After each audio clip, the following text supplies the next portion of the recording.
A major life goal is to be debt free. We spend a portion of our life accumulating things, many times on credit or taking out loans. We have monthly payments in exchange to buy something on debt.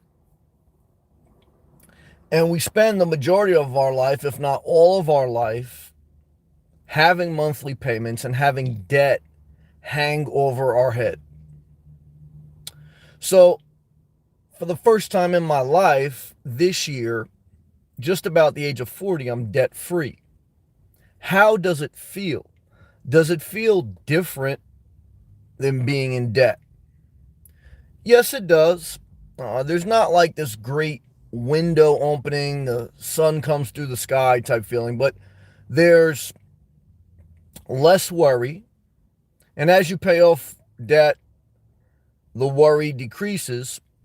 There's less of like that scratchiness on your brain that you're constantly thinking about ways to pay off early or put more time. So being debt free is a relief, yes. And then it's like a what's next moment. Okay. It's it's like being single. That's the best way I could describe it. And I want you to think about it like this. Most people who are single, they eventually get bored. And even people in a relationship, whether they're going through a divorce or just a regular breakup, they desire to be single because they want the freedom. They don't want the burden of taking care of someone or someone else depending on them. And so, but then when they become single, they want to be in a relationship.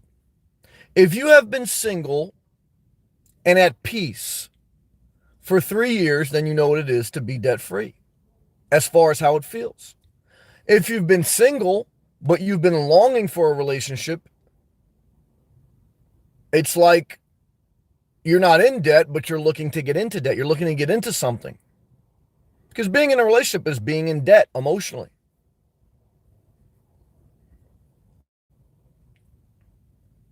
Is it worth it to ever go in debt? Honest answer, I don't know. I would say when in doubt, don't go in debt. When in doubt, don't go in debt. When you don't go in debt, you have more options. When you go in debt, you create a lifestyle and you eliminate options. When you're not in debt, you can reinvent your lifestyle and you have various options. So it's an interesting thing. Can a person live debt free their entire adult life? Well, again, I don't think most people will ever be debt free. I think I'm a rarity. I think mainly because I'm single and don't have kids. I often tell you guys there's three biggest expenses in your lifetime. Having children is number one.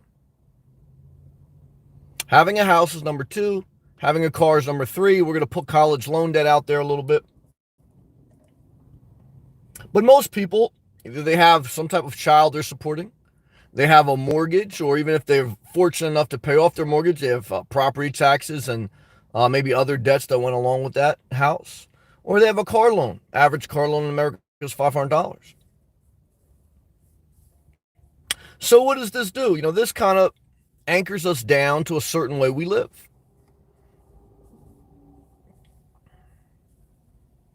And think about that today. Would I ever go back and did I've talked about this before, but I reflect on it. It's some part of life. You don't reflect on something one day and then stop. At least I don't. Good to see everyone on the live chat. Money Man 2800. Bland, what's up, brother? Bland says debt's not worth it. Pluto, my member. He's got that blue green symbol next to it. Shout out to you, brother. You and Tariq. Yeah, in Reading, PA. Yeah, up north is a cloudy, depressing place to live, man. It really is. Only time you want to come into the northern hemisphere of America is during the fall. Late August, September to October. Pluto, great to see you, man. Thank you for being a member. I appreciate that, brother. Bland, congrats on being debt free. Best feeling financially. But with it comes the fear of ever going back to that place. Yeah, that's an interesting way of putting it. Again, being debt free is like being single. Okay. So, like, Blanton, let me ask you this. You say being debt free is not worth it. Going back into debt's not worth it. So, are you debt free? Would you ever go into debt to buy a house, to buy a car? If you're always single, would you ever consider being in a committed relationship? It's a very similar thing. Dating and or marriage is very similar of a debt. It's a debt you pay emotionally. That's interesting. And that's what it is worry. Because all money is a digit. It's a digit in your bank account. It's a statement that you read. Obviously, you can only borrow so many digits to get so many things, and then they'll freeze your credit. But really what it is just numbers somewhere on a screen or on a piece of paper, but they weigh on our mind. And that's what debt is. It's a mental thing. And a lot of life is mental. You'll learn that as you get older, that they don't really teach that. Look, a big part of life is psychology, emotion. Okay.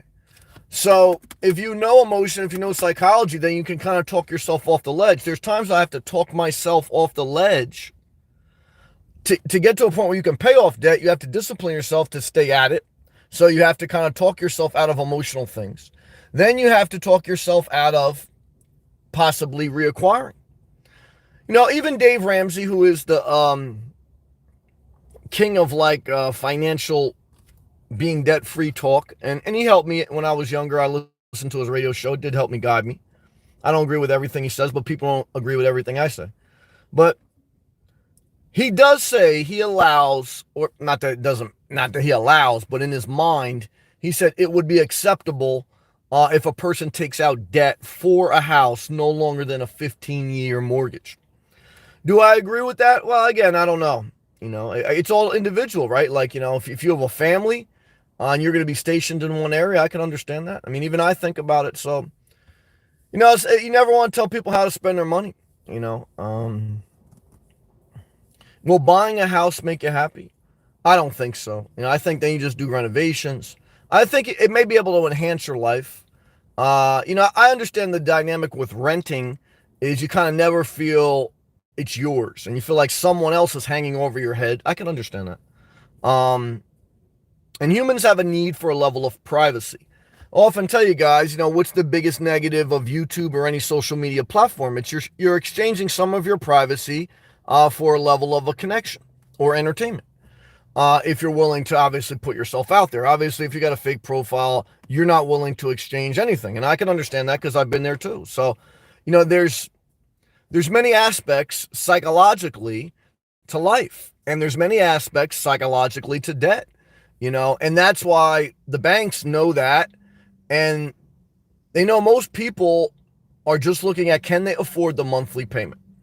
And they originally, like home loans, I think max they did was 10, 15 years length, in the 70s. And then they went to 30-year mortgages. Same thing with car loans used to only be 3 years. Then they went to 8 years now. I think they're up to 8 years.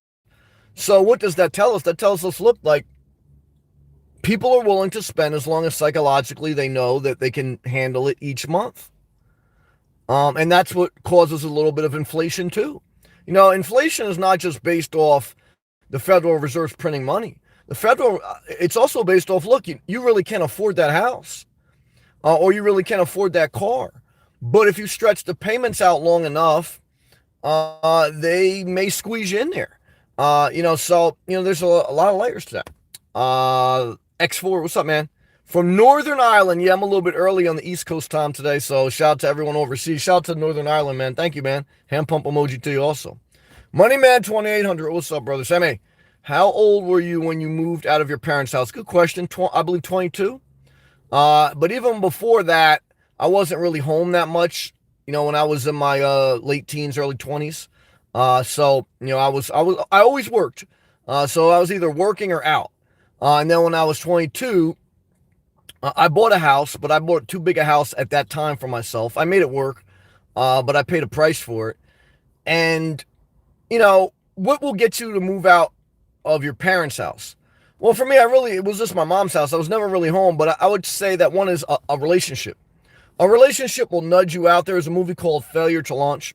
So a lot of people who who are single and they don't get into a relationship, and if they're lazy and they don't work, they'll stay in their parents' house forever. Am I mad at that? Guys, everyone's got their own life. I do think there's a level of independence that comes through going out in the world and being on your own, buying your own toilet paper, buying your own soda, buying your own bottled water. I think it'd be better to go out on your own a little bit than even if you needed to come back home because of an emergency, a divorce, or you couldn't make it on your own. I think you'd at least be a little bit more appreciative and you would understand your parents' perspective more. But I like independence. I've always loved independence. And that's why, to me, look, I'm like everyone else. Look, I like to just be like, well, some people really enjoy work and they enjoy certain things. But for me, I had no problem retiring tomorrow if I knew I was financially straight. But look, even now, I'm a go-getter. I have a YouTube. I'm willing to do DoorDash. I have a level of energy that I have to use it in a productive way.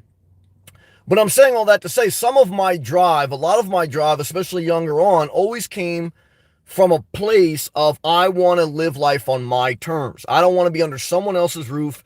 I want my own space, et cetera, et cetera. And, part of debt is when you sign a loan, whether it's a mortgage with many papers, whether it's digitally on your phone or whatever, because the last home I almost bought digitally, where you just sign everything on your phone. You don't even need to sign papers anymore. It's amazing.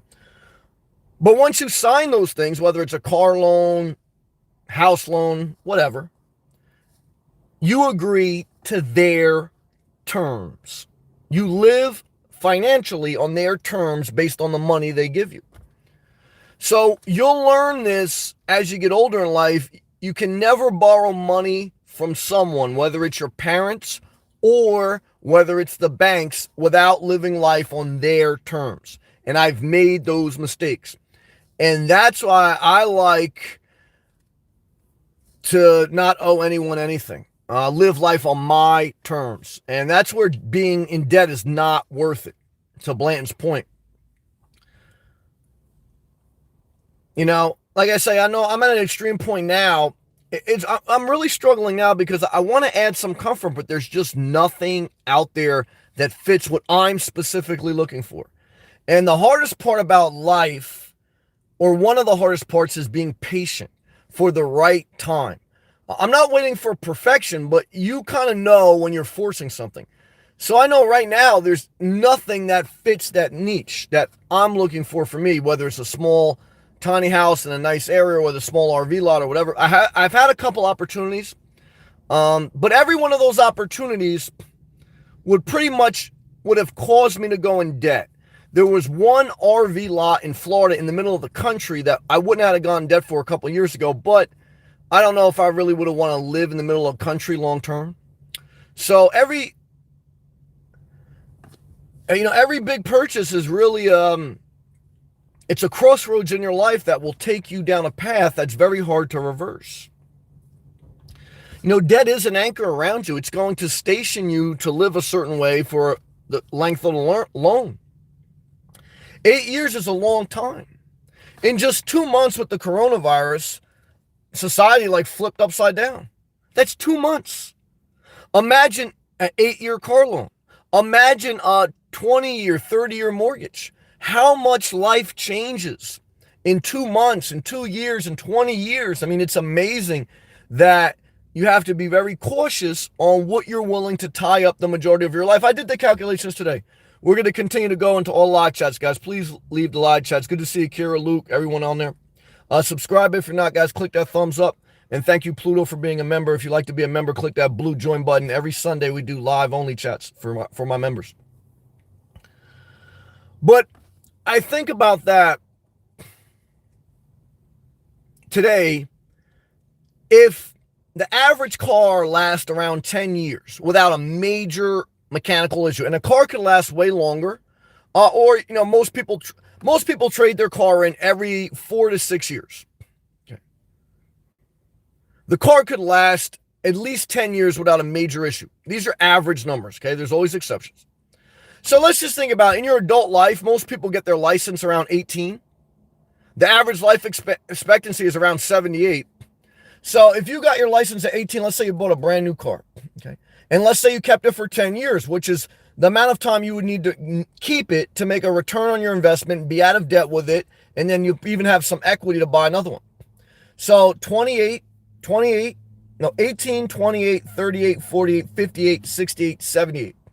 So if you bought a brand new car at 18 and and you kept it for 10 years, paid it off, and every 10th year you bought a new car in your lifetime, in your adult lifetime, from the time you got your driver's license to the time you would die, on average, you would have 7 cars.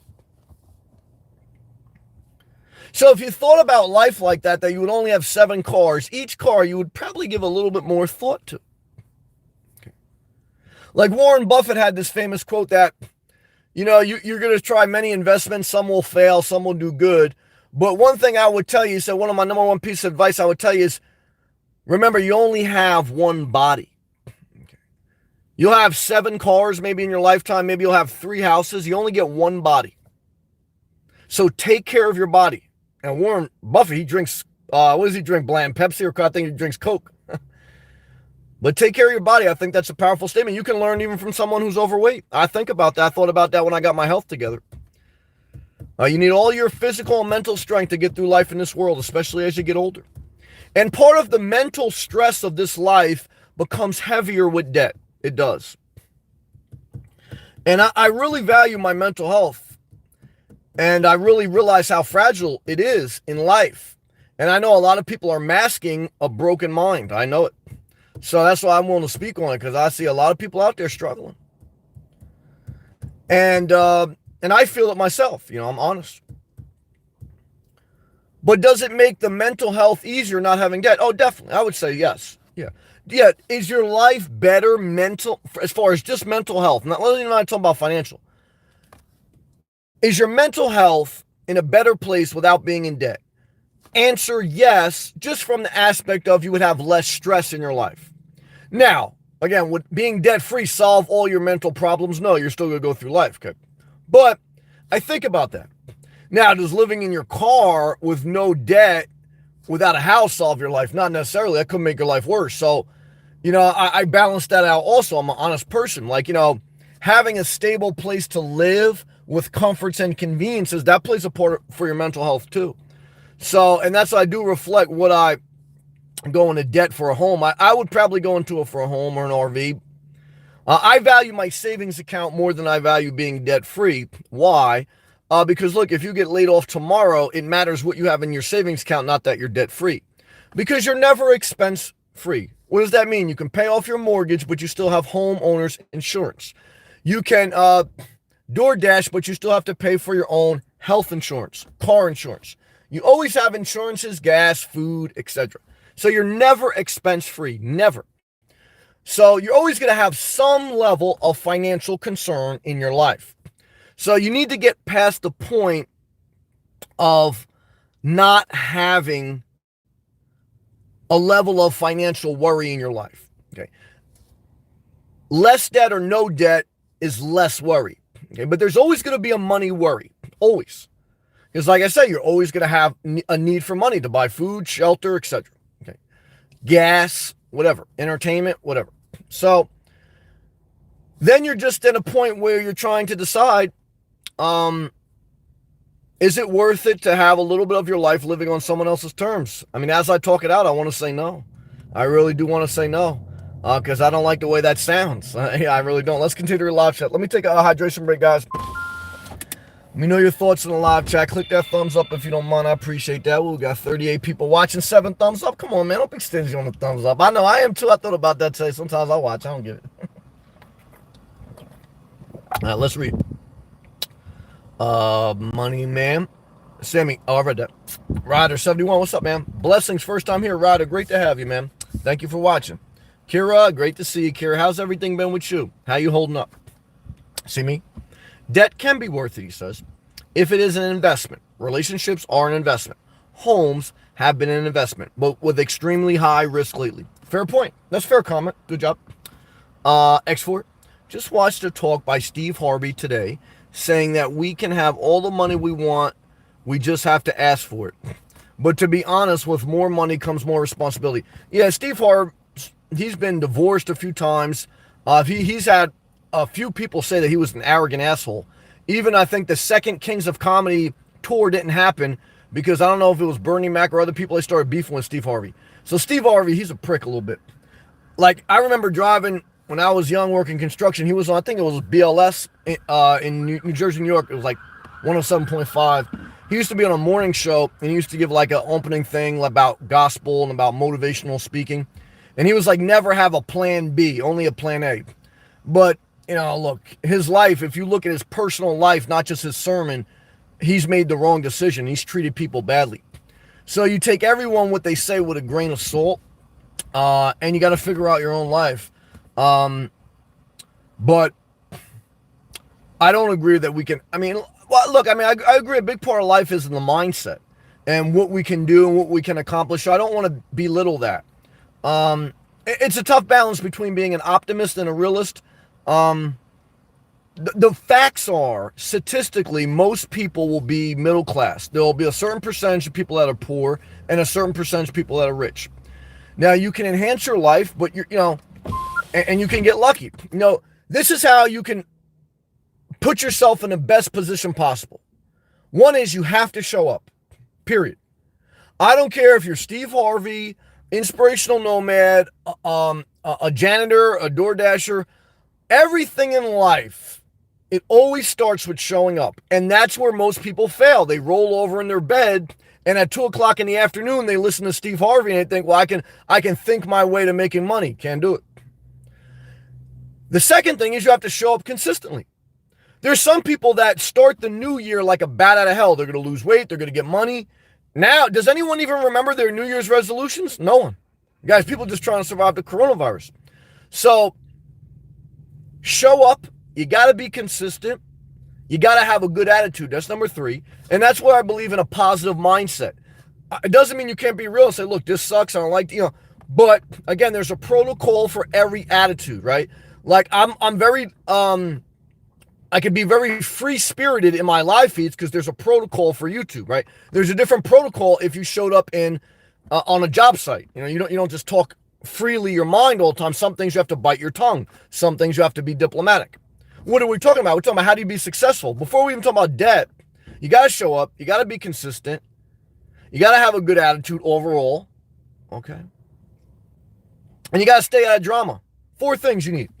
Because you always need income. You always need to be an asset. Because there's always liabilities in life. You pay off all your debt, you still have to have liability insurance. Why? Because people will sue you. You got to show up. You got to be consistent. You got to have a good attitude. And you got to stay out of drama. Conflict kills more people than many things.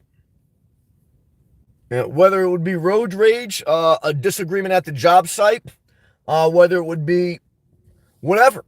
Disagreements, conflict, I see destroy a lot of people's life. So, Marion, good to see you, my man. Milano, Lila, Mike Reed, Luke, we're going to read all live comments, guys. Good comments, man. I appreciate you guys. I do. I'm very, very thankful for all my viewers, man. Hydration break to everyone. Marion, what was the temperature in Southwest Florida today?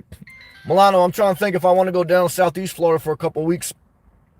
New Jersey's still a disaster, man. Cloudy.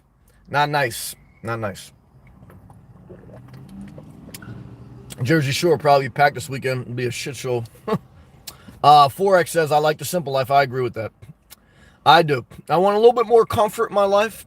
A little bit more stationary in South Florida, but I do like the simple life. See me? Financial debt is okay as long as the return is greater than the interest paid. Yep, you just have to factor in the risk because there's no guarantee return for any investment. But I hear what you're saying. Kira? Sammy, Tom, good to see you, brother. He dropped the mic. He just said I have to go back to work and drop the mic, man. I love that drop the mic emoji. Thank you, Tom, man. I'll see you later, brother. Kira, Sammy, what year did you move? Oh, I read that. There was the same question, I think.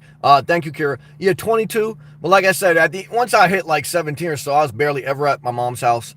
I was either working or I was out and staying at other people's houses or whatever. Good question, though. Tom, again, thank you, brother, for being a member. Thank you for that custom membership emoji. Love to you, brother. Ryder, I think the best debt is land.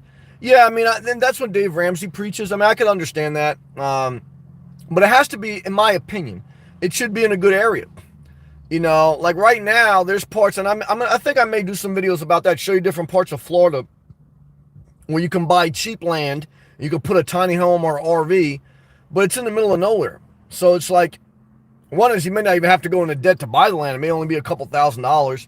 But two is even if you went into debt, me personally, unless you were a real estate developer, I would not go into debt to buy a piece of property in a bad neighborhood. I would. Now, there's exceptions where a place is on the upswing and you hold it over a long period of time, so there's no absolute truth, right? But you got to be very cautious. That's true. Let's continue. Blam. Blueberry banana spinach smoothie. Oh, I love the way that sounds, Blam. I miss South Florida because they have this place called Tropical Cafe. Is it Tropical Cafe? Oh, I get a what do I get? The berry oats, triple berry oat, no Splenda. Damn, I miss Florida. Like Florida got the smoothie spots everywhere. In New Jersey, there's no smoothies here. It's a disaster. Luke, hey Sam, it's me from the PYT anniversary celebration. Well, brother, celebration to you, to your young Russian PYT. May you enjoy the young love life, man. Love to you, brother. Love to your PYT. Bland. To answer your question, yes, I am debt free, but I am renting. Would I ever go into debt? Maybe. Might go with a tiny house and take out a small loan. Consumer debt, I will try to stay away from. Fair comment, brother. Love to you, brother. Love to see you keep pushing forward those videos. You're trying different topics. You're doing good, brother. Luke, celebrate good times. Come on. Sound like Luke got laid lately, man. Sounds like you're getting laid, man. That's good. Have fun, brother, while you're young, man. Don't have kids. Luke, I think the name of the game is, in this down economy, we need to be smart because automation is here and only going to get worse. People will stay unemployed with AI to take over a lot of basic skill jobs. Yeah, some, I think we're a long way off from, I don't know. I see some of it I don't. There's always going to be a need for at least, I would say, at least another 60 years for a lot of human work.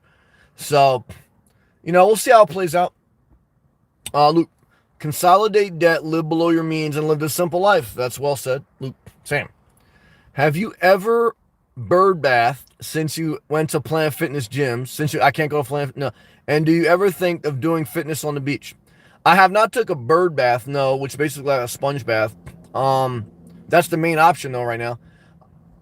And I've never, I worked out on the beach, but not with weights. So I have been thinking about that lately, like getting some weights and working out on the beach, but I don't have room in my Jeep Renegade for weights. I don't have room for anything else. That's number one. Number two is the gyms are starting to reopen, but still no showers. The gyms in New Jersey are not open yet.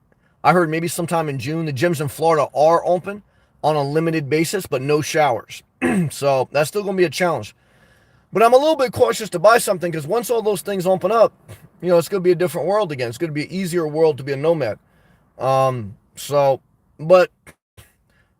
I don't know. We'll see. I'm just playing it day by day, I guess. Kira, you better preach, Uncle Sammy. Well, that's good. I don't know what I was saying. Thank you, Kira. Martina, do you visit your mom, Sam? Yes. Or are you keeping your distance? No, I waited I waited about 4 weeks. So I came up here at the end of March, and then I waited till the end of April. And I've seen my mom for the past 2-3 weeks. I've seen her. Yeah. So, Luke, I am ready to enjoy the best of life. I'm not mad at you. It's so short. It's a little bit long, brother. Like my rich uncle used to say, if the best is not for you, then who is it for? Yeah, you got to treat yourself good. I agree with that. Luke, Sam, I think as hard times get worse, RV could end up in price and more downsides for cheaper living alternatives. Yeah, it's a mixed bag. Real estate sales went down, but the home purchase price went up last month. Why? Because they said the inventory was down. A lot of people didn't list their house because of the coronavirus. Therefore, there was fewer houses on the market. It pushed the sales price up. So RVs are going to do two things. Either they're going to go down in price or they're going to go up. Why would they go up in price? They would go up in price if people don't want to really get on an airplane anymore. And if they look at their means of a vacation. If I was Marin at if I was at Marin at her RV dealership, Milford-Motors.com, What I would do would be advertise the fact that, look, after the coronavirus, why not buy yourself an RV so you don't have to go on an airplane? That's a powerful statement, a powerful argument, fair argument. And so that's how you make the sale. And so that may cause, and when times are bad, mobility is a blessing because you can go anywhere to get a job. If jobs aren't plentiful anywhere, then economic mobility is a valuable asset, not just a liability. So it could go either way, but right now, houses prices still going up. It's amazing. RV prices have just stayed the same. They haven't gone up or down from what I've seen. Now, you're always going to be able to possibly catch a good deal here and there on a private sale. Someone has to liquidate their assets. But like I'm going to upload a video tomorrow when to buy a house in Florida. It's like everything else. You have to be a hawk. You have to be patient and be ready financially, hopefully out of debt with savings. And then when the right deal comes, you swipe down. Because the good deals don't last, and you have to be ready to pull the trigger when they come up. Blam. Coke tastes better than Pepsi, definitely, but don't tell Pepsi that. But Pepsi is much better diversified company with Aquafina. That water tastes like crap. Gatorade, I don't drink Gatorade. A lot of sugar in Gatorade, man, but I used to like it when I was a kid. And other energy drinks, I know you like those energy. Do you get a discount plan on the energy drinks? Because I know you work for Pepsi. Good to see you, brother. Luke, my brother is a mortgage broker for a major firm, and real estate is booming in rural and rural in the suburbs. Yeah, I've heard that statement today that more and more people may move out of the city and go to the suburbs. Now, again, we're only 2 months into the coronavirus, so I don't think anyone knows the long-term trends yet and how this is going to shake out. That's still up for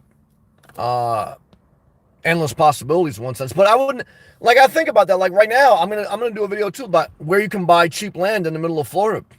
I wouldn't want to live there. I just don't. I've been there because the culture, the vibe just isn't tropical. It's not beachy. So I think the stuff that's good is always going to cost a level of money. You're never really, even in a real estate sale, you're never going to get something like dirt cheap. If it's dirt cheap, it's in a dirty neighborhood. That's true. Maybe once in a while there's exceptions, but that's something you got to think about in life, Now, would I rather go into debt and live in a nice area by the beach than have a paid off place in the middle of the country? It's a good question. I mean, obviously, I think the real estate in a good area would return higher in a better neighborhood. Obviously, look, when you get old and sick, like I remember in Florida, I was looking at RV lots in the middle of the country, and they had like one hospital like 30 miles away, and the hospital was a dump. So when you get old, do you want to live in a paid off house in the middle of nowhere in a rural country? And when you got to go to the hospital, it's like, because you got to think about who's that hospital employing? Who lives in that rural land? Are there doctors, nurses? No, there's low talent. True. So if you ever wonder why you go into certain neighborhoods or certain rural lands or even certain suburbs or wherever, if you go in certain bad areas that aren't really nice communities, every experience, whether it's at the supermarket or whether it's at the hotel or whether it's at the hospital, every experience will be a little bit negative because the working pool of people in that community there's not a big pool of people, talented people. Talented people usually want to live in nicer areas, right? People that so it's like, the good doctors, I noticed even in Starbucks, when I go into Starbucks, and now there's some areas where people are too bougie. So you do have to watch that too. Just because it's money doesn't mean it's nice. But if you find an upper middle class or decent type neighborhood, what you find is even the Starbucks people are nicer because chances are they grew up in a nicer house, nicer family, and they taught their children nice values. And so you have a nicer experience with the barista. You go into a bad neighborhood, a poor neighborhood, a high crime neighborhood, Starbucks is like, you know what I mean? It's like, what do you want? And you're like, what? And so it's like, and so that experience carries on, not just in Starbucks, but in the hospital. Because who are the nurses that live in that community? Who are the doctors? Again, so that's where you have to think about, if anything. Oh, Kerry, love to. Kerry, are you a Patreon? I think you're my only Patreon yet that I said, unsubscribe to my Patreon because I'm closing my Patreon down. I'm trying to tell everyone else on my Patreon I'm shutting that down. I'm just going to do YouTube memberships. So, Kerry, love to you. Love to Wisconsin. I don't know if you remember, but if you're a member on my Patreon, I think you're the only one left. Just unsubscribe. I love to you, Kerry. But like I was saying, if you're going to go into debt in anything, I would say it should be a house or a home base because you want to live in a nicer community. You do. You do. Now, you don't want to live above your means where that thing is an anchor, but I'm talking this out with you guys real time. It's a live feed. Okay. So in my mind, as I talk this out, and these are honest thoughts, these are good thoughts, is that I really think there's huge value in being debt free, but if you're going to go into debt for a house, let it be a nice neighborhood. Okay. Don't buy in a shitty neighborhood, period. Let's take a hydration break. Okay, so Carrie, yeah, thank you, Carrie. Yeah, you're a Patreon. Go to Patreon and you can do it. Just unsubscribe to my Patreon because I'm going to shut that down because I feel I could provide better value with YouTube membership, so I don't want to just take advantage of people. Thank you, Carrie, for being a Patreon. And if you'd like to join my YouTube membership, just click that blue join button. But even if you don't, I want to thank you for all your support. Thank you for all my Patrons and everyone who did watch. But I will be shutting that down on the coming days. So love to you and thank you. Let's take a hydration break. How's everything in Wisconsin, Carrie? Let's continue your live comments. Luke, sweeter than the perfect acid taste. Man, sounds like you're getting laid, man. I love you, Luke. Mike, Sam, you need to get on Bob's seminar lineup at the RTR. Do you plan on ever going? Nah, not my thing, man. When I was younger, we used to go like concerts, you know what I mean? Like summer jams. New Jersey, New York, there was a summer jam. It was like an R&B hip hop concert. And then like when I was in a church game, like they used to go down to like Atlanta with T.D. Jakes and a gospel fest. That's all the RTR is. It's a gospel fest. I'm not a social guy like that. And I'm not really trying to sell books or whatever. Look, I use YouTube as a side hustle, but I'm not like, the only reason you go to RTR, there's two reasons you go to RTR. And don't be offended if anyone is going for these reasons. One is you're going because you're a social person and you get energy from connecting with other people. I don't. I wouldn't classify myself as an introvert because I have good people skills, but I like to be by myself just by choice. So being in that social setting is a negative for me. Number two is you go there because you're trying to self-promote or you're begging Bob Wells to do a cameo appearance in his videos. Because if I do a video of Bob Wells, my YouTube channel blow up. Now, not for a long time because they ain't going to like what I got to say. But there's a lot of people, old, I hate to say it, older women go there and they basically give Bob Wells a blowjob to do a guest appearance in their video. It's true. So I'm not going. And I damn sure ain't going if it's in the desert. Now, if Bob Wells came to Miami and he did it, maybe. But I doubt it then either because I don't go see Pitbull down in Miami. So, I probably would never go to RTR. Not my thing, not my style. But no disrespect, it's just my thoughts. Nice weather in Wisconsin. Kerry, it's horrible here in New Jersey. Well, I'm glad you're getting some positive vibes, Kerry. Love to you. Thank you, Mike, for the question, brother.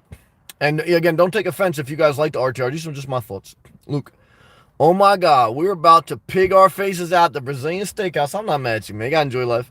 So good. Ultimate Fleet. I know what it is to be young at the restaurant. You're gonna have a little dessert afterwards. I ain't mad at you.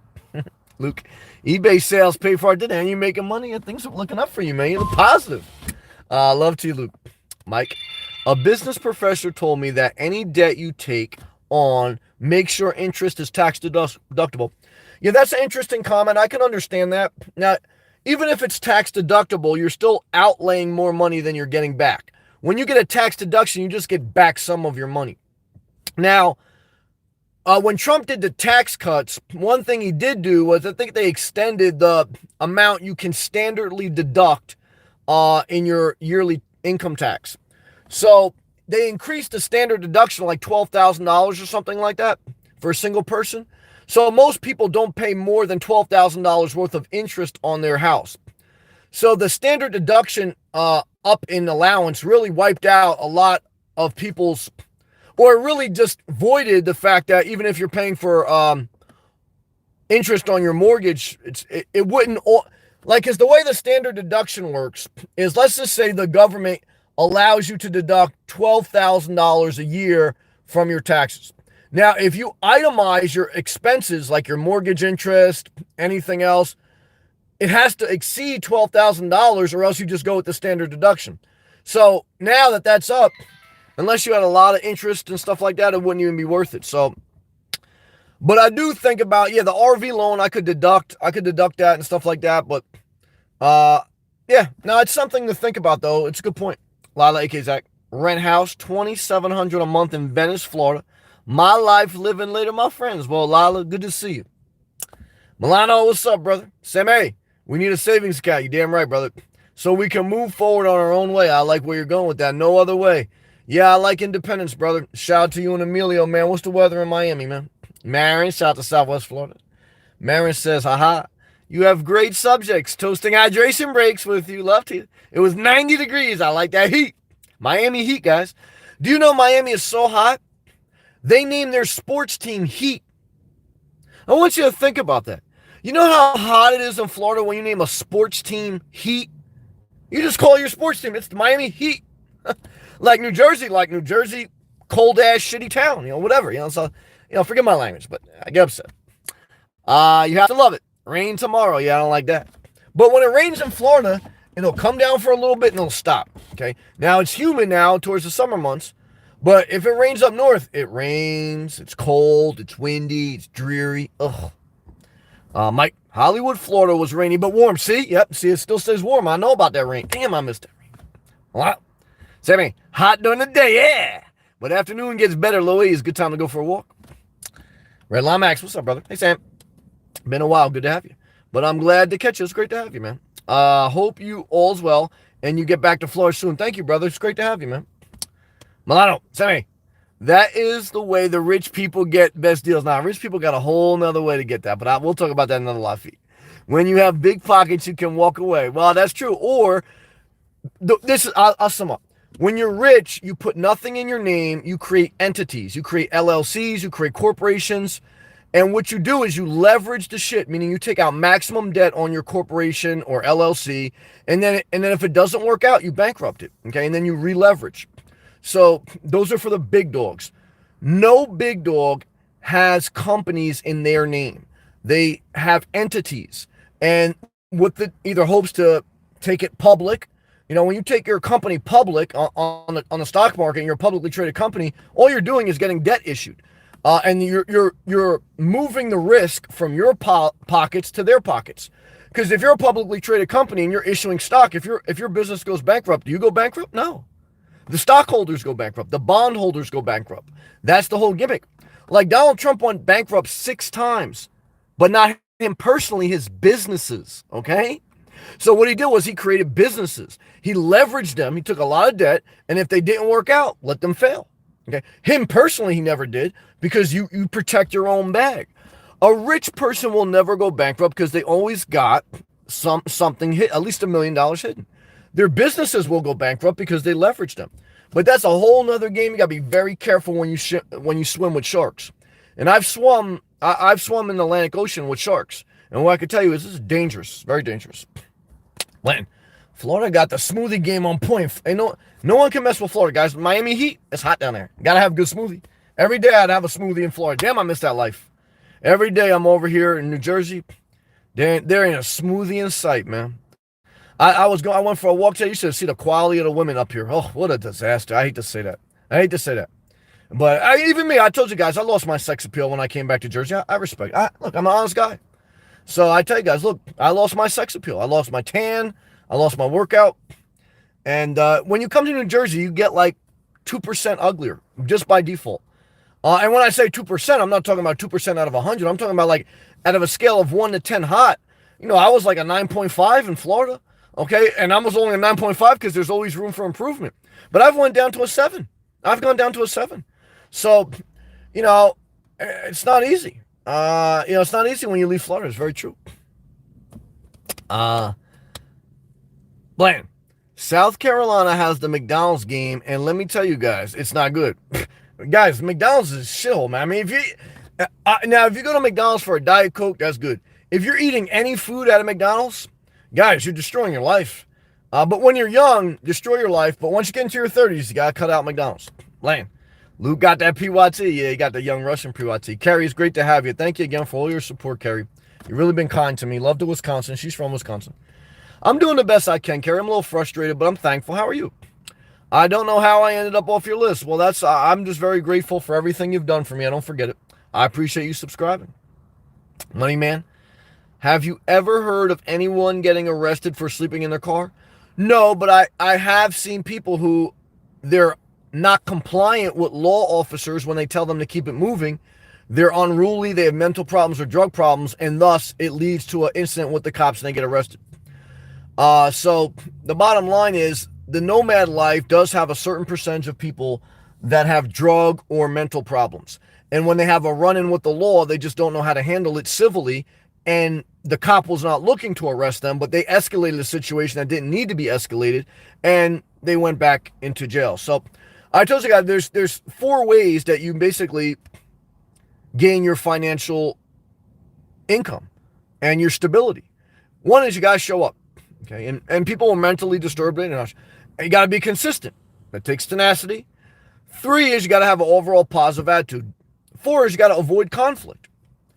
So if you can't avoid conflict, and there's certain people on the road that they don't have a mindset to avoid conflict. They're almost looking for conflict.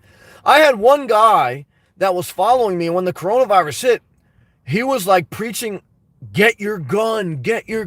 And I was like, fine, I mean, be prepared.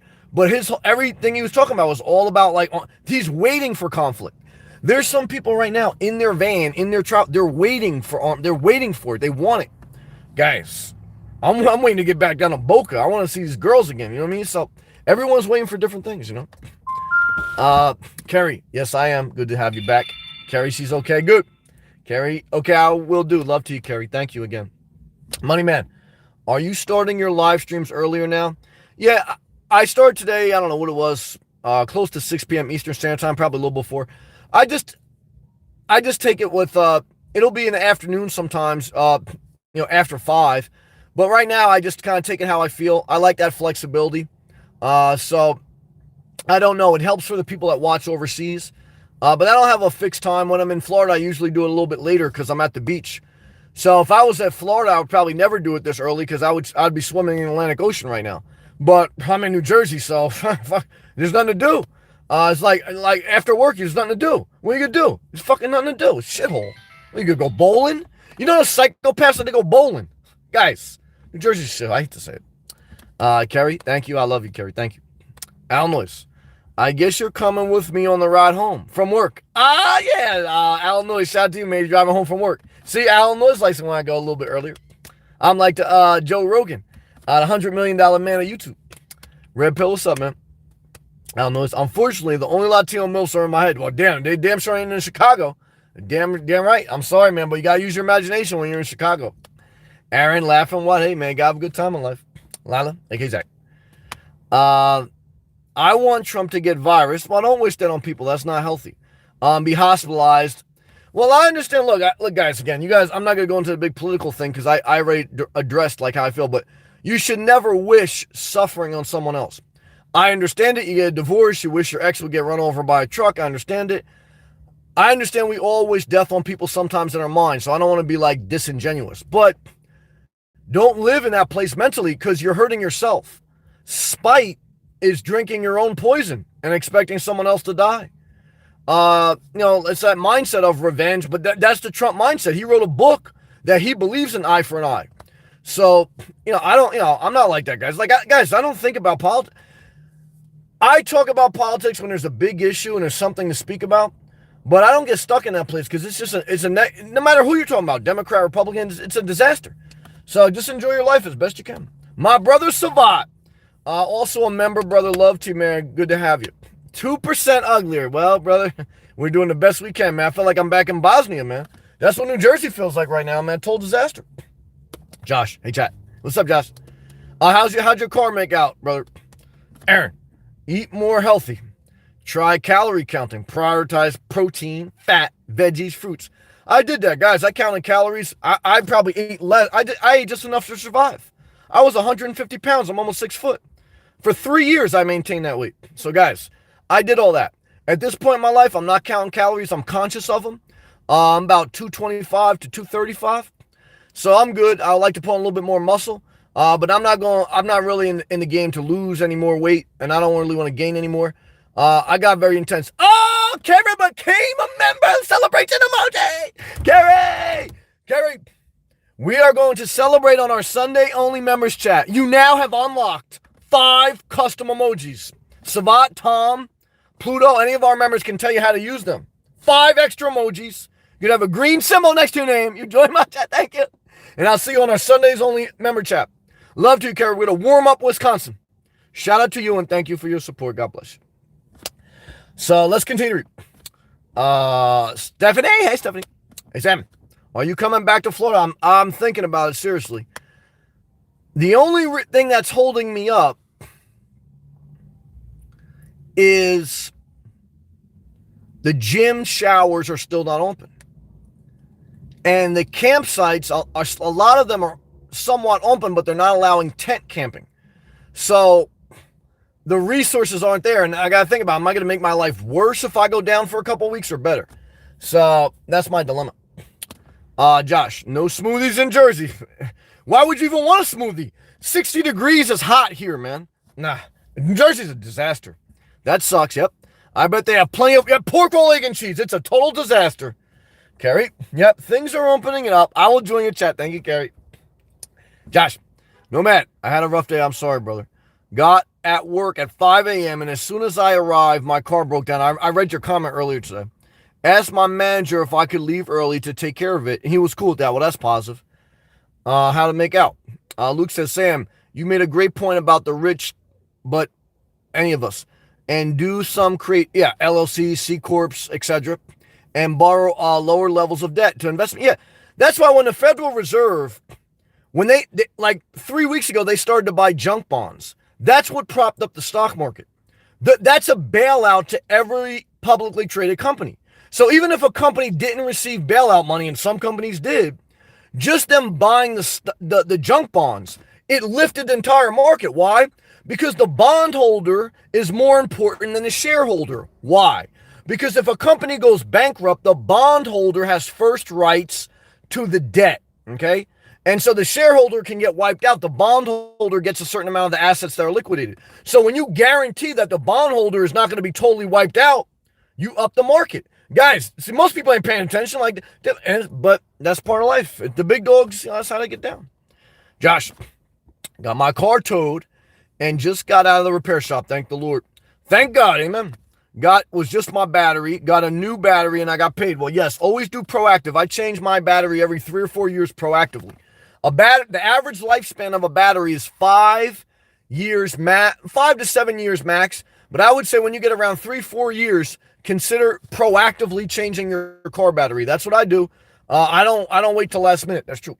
Love to you, man. I'm glad that was all it was. Aaron, you're right. Avoid revenge. Amen, brother. Not easy. Money Man, what is your opinion of Massachusetts? Worse than New Jersey? Guys, New Jersey is closer to Canada than Florida. Massachusetts is damn near on Canada's front door. So is Chicago. Anything further north gets worse on my rating list. Okay. Now, again, when we're talking about jobs or opportunities, again, I'm blessed to be born up in New Jersey. There's opportunities here, etc. Okay, so, but if we're just talking about climate and culture, now look, there's some southern states I don't like. I really don't like South Carolina. I'm not a huge fan of North Carolina. A little bit better. I don't like Alabama. And no disrespect, guys. I like Southeast Florida because it's international. Got people from all over the world. It's got people from all over the country. It's a southern state, but it's not a southern state unless you go in the middle of the country. You'll see Confederate flags everywhere. I don't like that vibe. I like the Caribbean, mixed culture, diverse vibe. That's Southeast Florida. So you asked me about Massachusetts? I've been to Massachusetts. I've been to Boston. I see, but guys, do I want to be Larry Bird? Do I want to play for the Boston Celtics? No, man. I didn't even like their jerseys. Did you see the color of the Miami Heat jerseys? The new ones, the tropical colors? Guys, Massachusetts. The only thing worse than New Jersey is Massachusetts. Okay. The only thing worse than Massachusetts is Antarctica. You don't want to go more north. You want to go more south. And you don't want to go in the southern states. You want to go in Southeast Florida. Because it's not a southern state. Technically, it's like an independent Caribbean, nice culture. It's the sweet spot, okay? It's the best of all the worlds at sea level, okay? By the equator. Did you know that Massachusetts is closer to the North Pole than the equator? I don't want to get closer to the North Pole. The whole northern hemisphere of the world is a shithole. It only has summer 2 months out of the year? Guys, next week is June. Today it was in the 50s in New Jersey. That's a disgrace to humanity. Okay, so I love you. I appreciate that comment. I got upset, though. I got upset. I'm sorry. I got to take a hydration break. I need some hydroxychloroquine after that, man. Massachusetts. Nah, I'm good, man. Let's continue. Aaron, wow. Oh, yeah.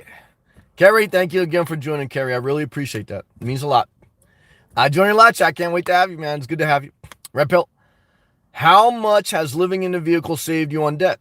Well, I just paid off my debt, so it takes a while to pay off debt, right? So everyone, debt is different. Everyone, savings ratio is different. So you'll have to tailor it to your budget. The first step to financial freedom is you got to get a budget. You have to have a job, because even when you pay off all your debt, you still have expenses. I still have insurances. I still have gas. I still have food. So, you got to create a budget, number one. Then you got to get a 12-month emergency account, number two. And then you pay off all your debt, and then you go from there, whatever you want to do with your life. Josh, funny thing, Nomad, my manager told me it's time to get a new car. I didn't say anything, but I was thinking how financing a new car is a trap, and I don't want to go into debt. Well, I thought about that Luke when he's with his young PYT, that she's seducing him into a different life, but he's got to live life. But I do agree, look, when you go on the car lot, you can just see the salesman, like they're there, and they're trying to seduce you, okay? The real estate agent, they're trying, now I met some good real estate agents, but it's just, debt is the seduction before they get screwed over.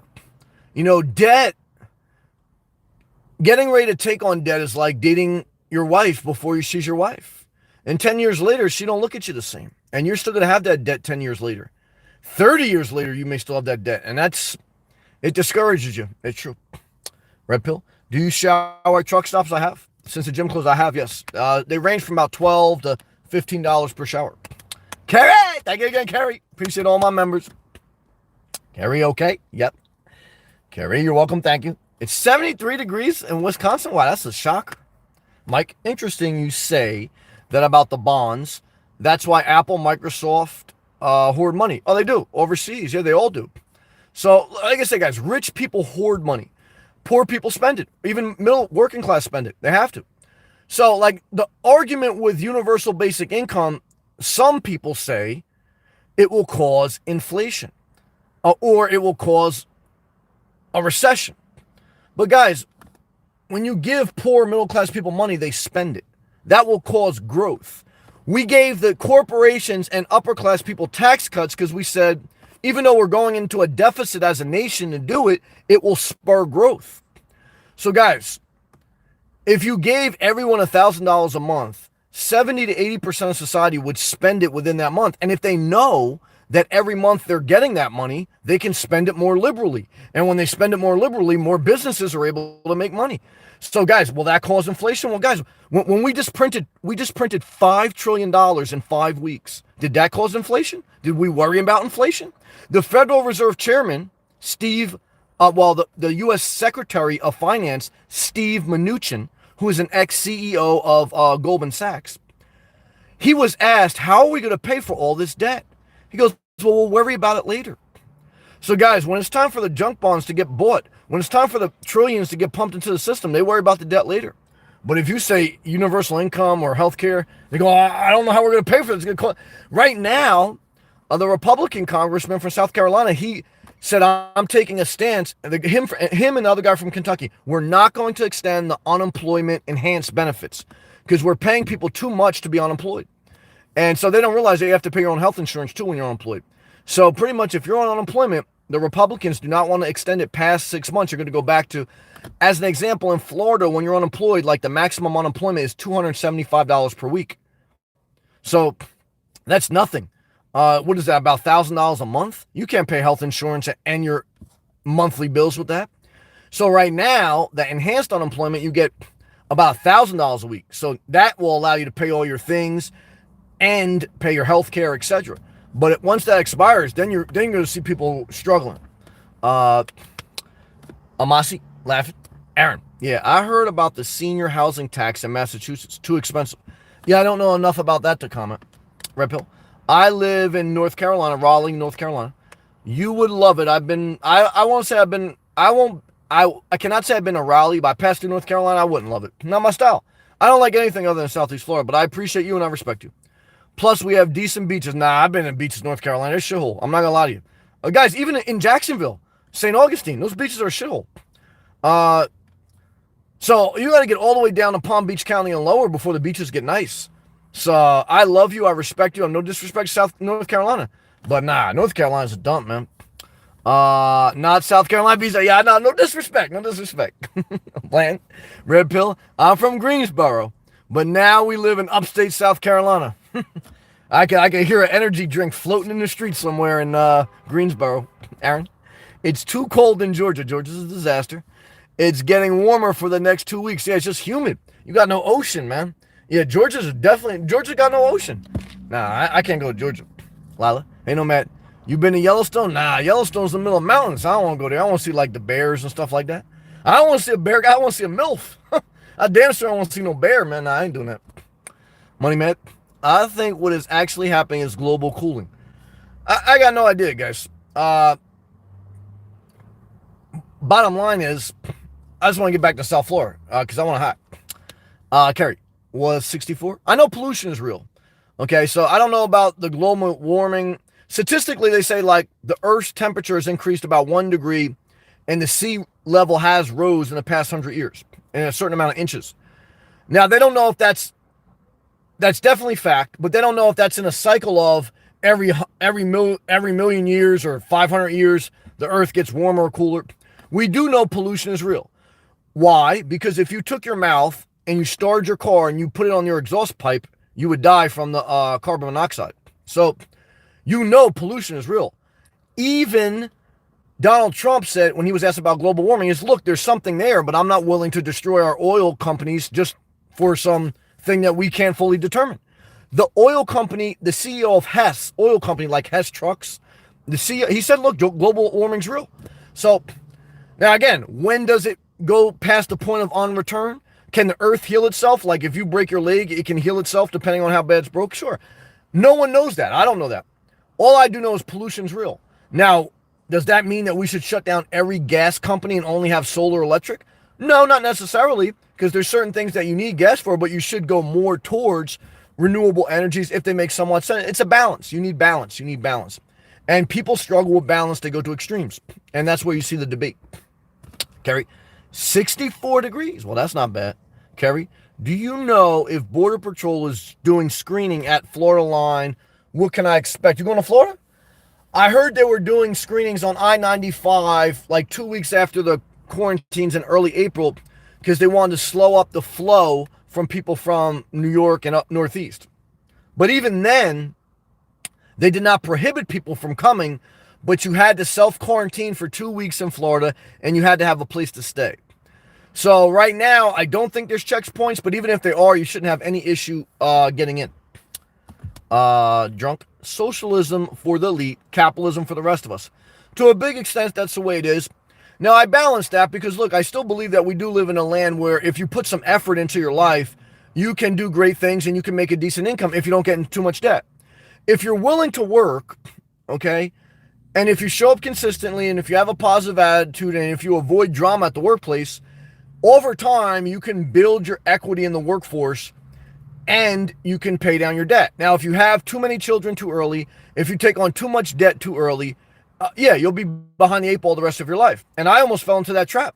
Like I can tell you right now, if I would have had kids or made a couple different decisions I came close to, I would be in debt the rest of my life. So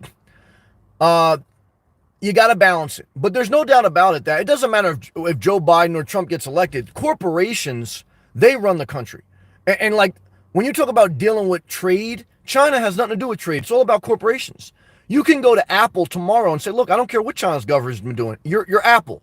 You're an American company. You have to make a certain amount of your things here or you can't sell in America. You could pass legislation tomorrow, but they won't do that because they don't really want to do that. They just want to keep people debating. There's a reason that corporations kind of structured the political system where to be like an independent person and run, like you really got to jump through like tons of hoops. So look, as bad as things are, they're not that bad. At the same time, there is a wealth inequality gap that's grown.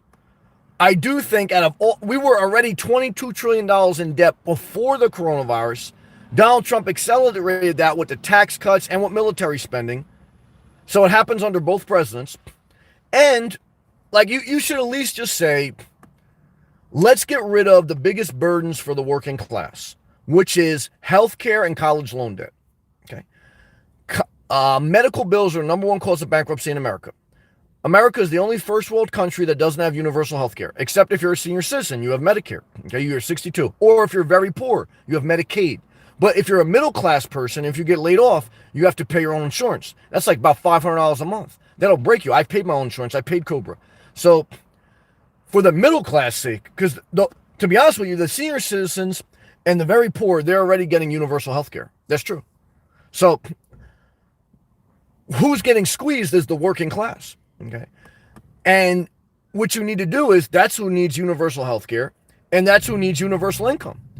Because someone making $50,000 a year with 2 kids, and if their wife wants to stay at home or whatever, you're done. Okay, so $1,000 extra a month to the working class would be great. So would universal health care be great. You could start more business owners could start stuff without having to worry about health care. So I think you can easily make those adjustments without taxing the middle class, without even taxing the rich per se. Guys, we could just go in debt like we've been going in debt. But if it's too easy, people won't do it. I know Aaron says Bernie. The only problem with Bernie, where I agree with Trump, is Bernie's not a fighter. He's not, because the Democrats did hose him. They played a game with him, and he just kind of laid down. And I disagree with Trump on a lot of things, but he's right. Like Bernie should have went after the Democrats. He didn't, because they kind of played him the way they did the primaries. There's no way that Joe Biden was the most qualified or got the most votes. They played that system, and for whatever reason, they wanted Joe. And Joe Biden, look, he is a horrible candidate. You can't lie. Now, again, Trump was a disgrace. You can't lie. So you're picking between a disgraceful person and a horrible candidate. And again, America's stuck with the bag. So, but Bernie, he should have basically went for broke. Look, these guys are screwing me again. Trump makes a better argument for Bernie than Bernie makes for himself. And that's where Bernie's not the man. He's not. And he don't get it. And that's why he lost. Drunk. No one questions the money being pumped into the banks and how we'll pay for it. That's true. I miss the days when I could earn 5 to 6% in the bank interest savings. Yeah, here's the negative with that. I thought about that. It's a good thought, but if you're making 5 to 6% in an interest savings account, that means inflation is that high. So you're not really making that. When interest rates are high in a savings account, that means inflation is up. So all that's doing is keeping up with inflation. Like in the 70s, when inflation was high, that's why interest rates were so high. So when interest rates are low, it means inflation is low. Interest rates in a bank account are never going to be a good dividend. So, if you're not, so even if interest rates were 6%, that means inflation is about 4 to 6%. So that's a useless thing. I thought about that, and it doesn't make sense. Blank. Any idea of when you'll be back in tropical heat? Well, I'm really thinking about going this weekend, leaving tomorrow night. But again, with the gym showers not open and some campgrounds still not open, I don't know if I would suffer more than I would be happy. Red pill, good stuff, Glenn. Great. Let's take a hydration break, guys. Thank you guys for watching. Thank you, Kerry, for being a member. Thank you, all my members. Again, I'll see my members on Sunday. Members only chat. Click that blue join button if you'd like to be one. And if you're just watching, please click that thumbs up, show some love, leave a comment.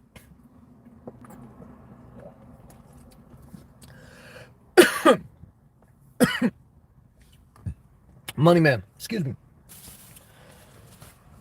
Money man. Have you ever slept at McDonald's? No. It seems like it would be legal at 24-hour location. Nah. I mean, you may get away with it a couple nights, but they would notice and they would call the cops on you. I have seen a couple homeless people get their cops called on at McDonald's. Again, for a one night, you could, yeah. If you were traveling through, I've done, different Planet Fitness parking lots at times. So, again, you can get away with a lot of things for one night, but what happens is, and it happens to me sometimes at a Planet Fitness or something, is you get used to being able to park somewhere, and then you start to abuse the privilege. You start to go there every night because it's a quick, easy, free thing.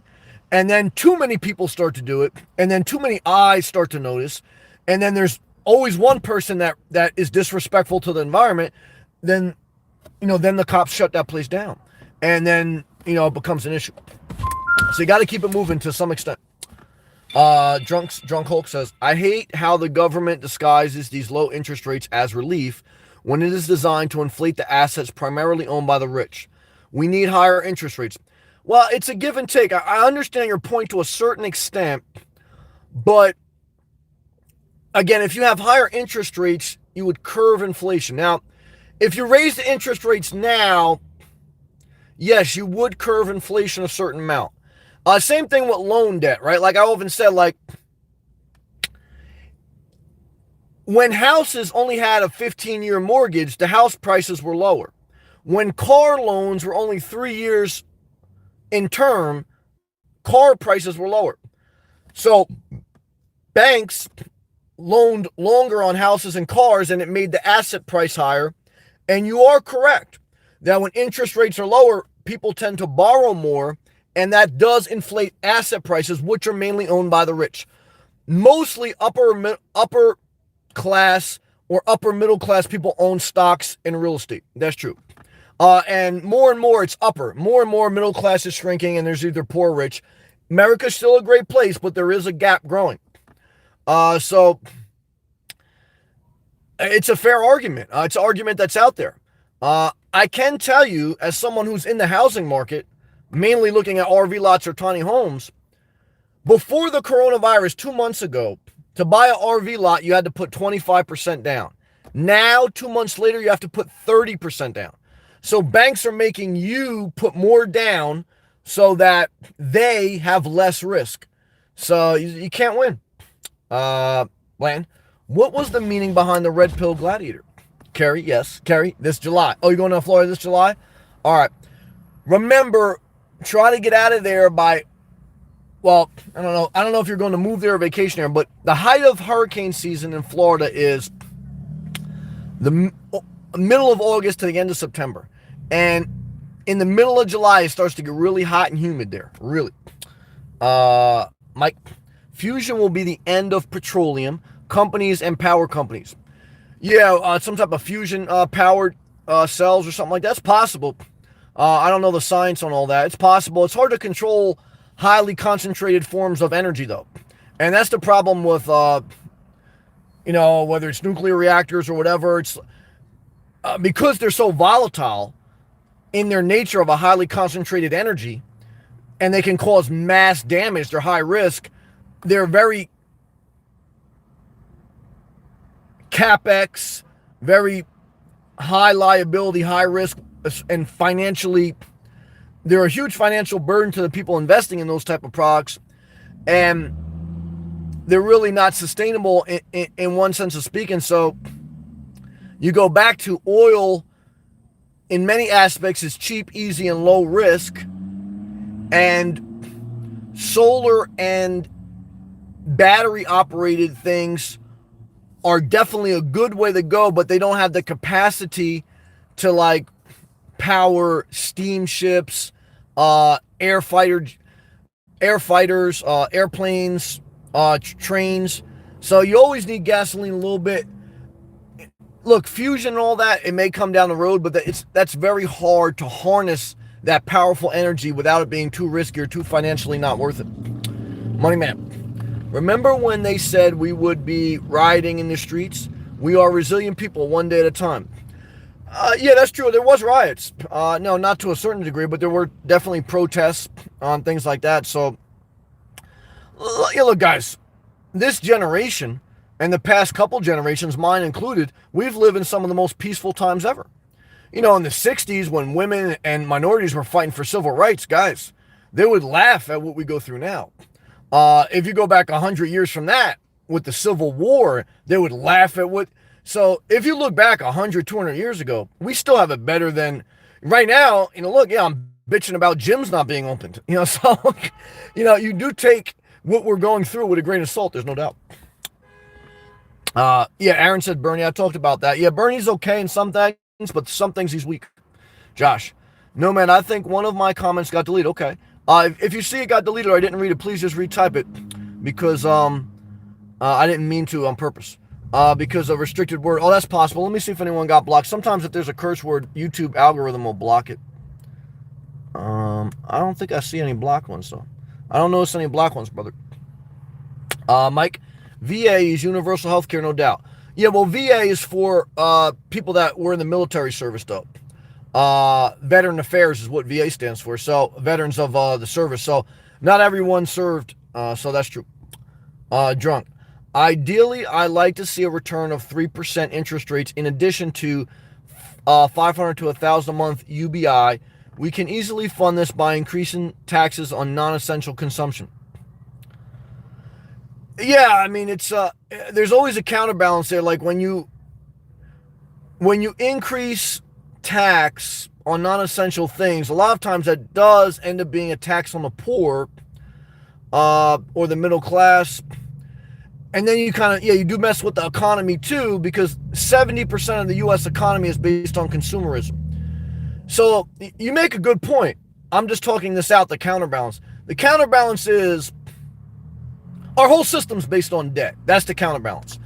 So if you start to develop a system, which you're talking about, which maximizes savings and lowers debt and lowers consumption, because if you would get taxed more when you consume, people by nature are cheaper, then it stops the circulation of money, which you would increase certain qualities of life for certain people, but you would also stop America from growing at a certain rate.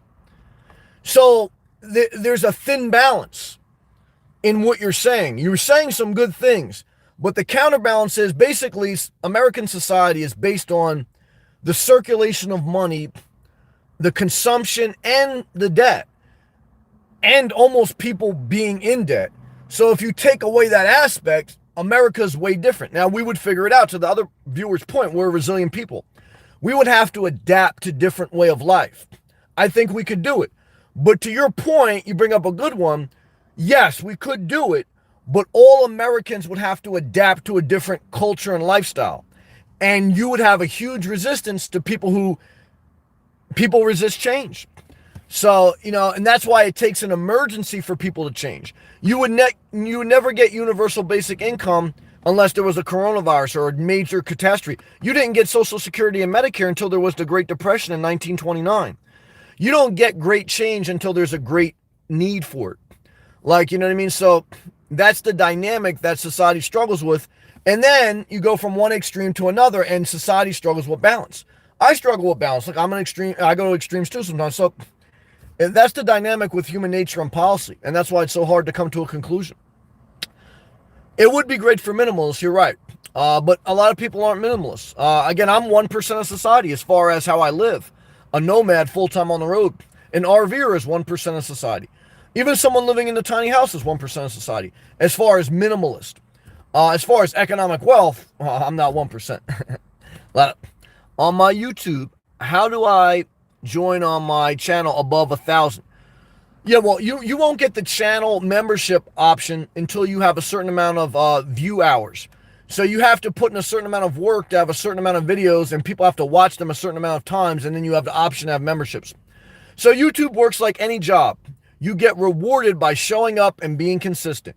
And then over time, if you grow your channel through subscribers and through watch time, they give you more opportunities to possibly make income.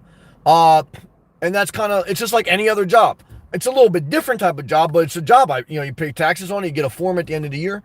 But that's how the memberships work. Stephanie, gyms open June 1st. Yes, they open, but the showers don't open. I called and I checked on a variety of them.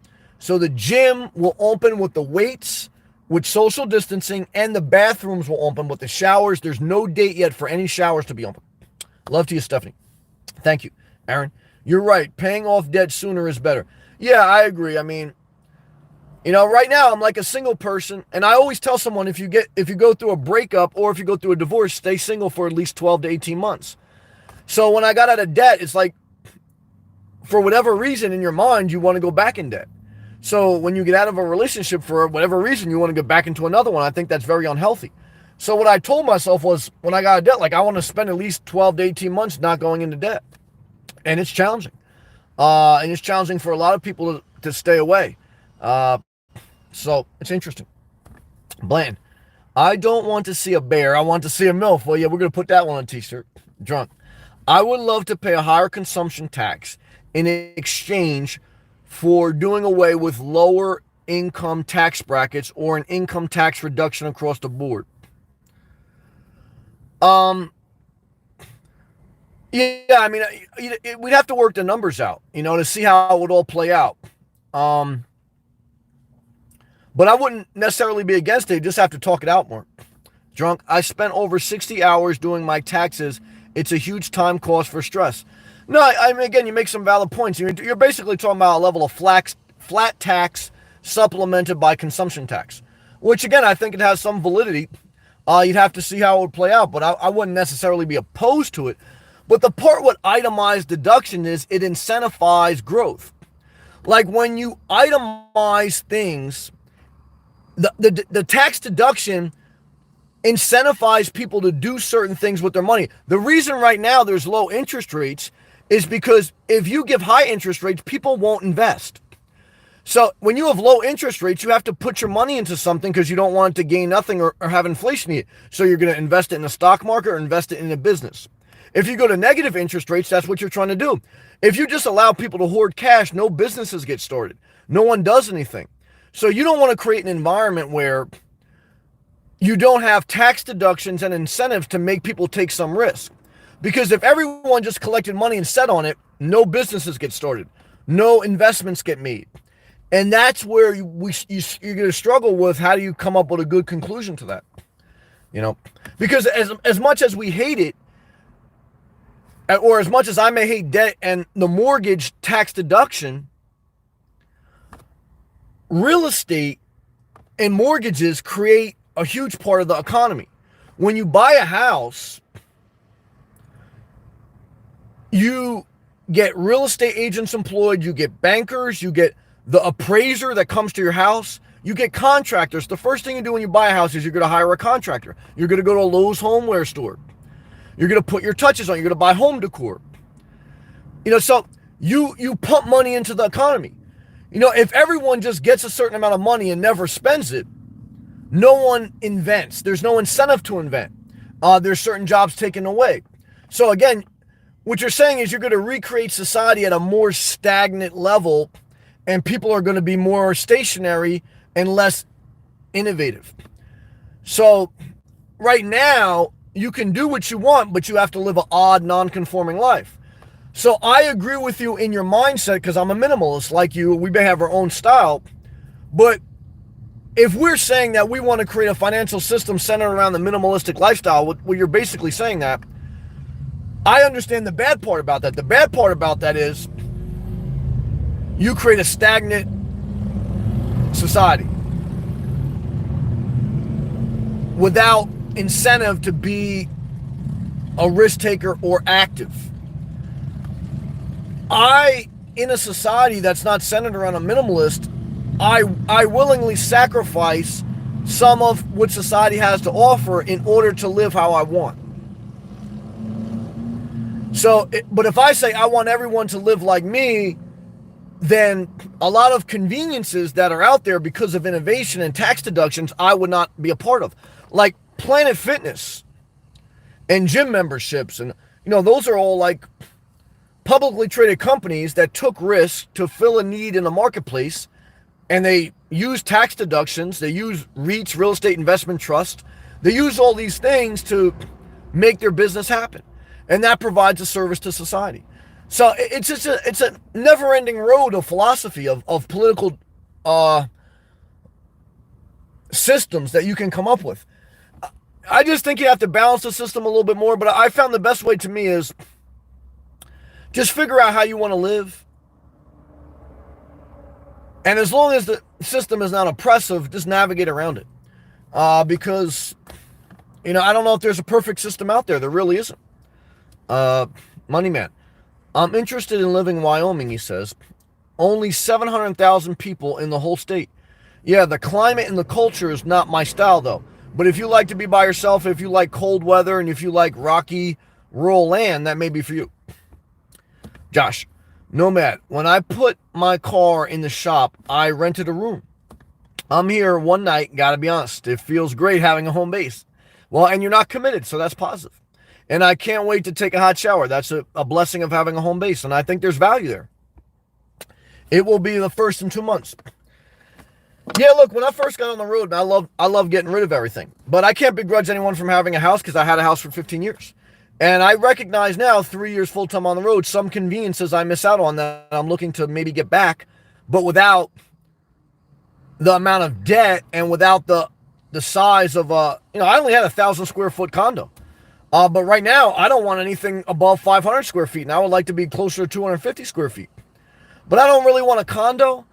I would like an RV lot, but there's no nice ones, or there's no reasonably priced ones in nice neighborhoods.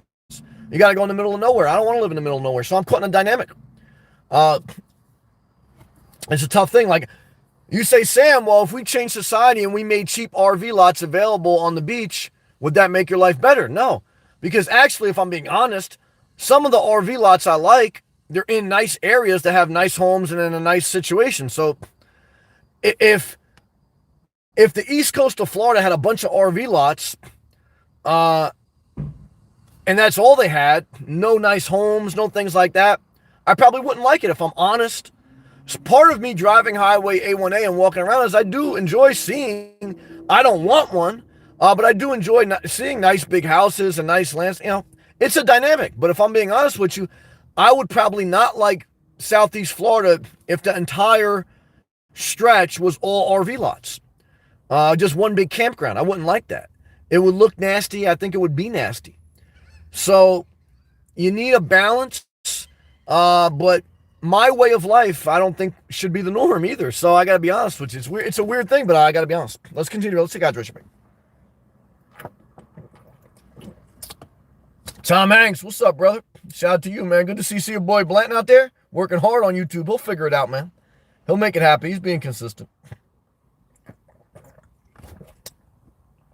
Blanton, you part of that 3-man pool?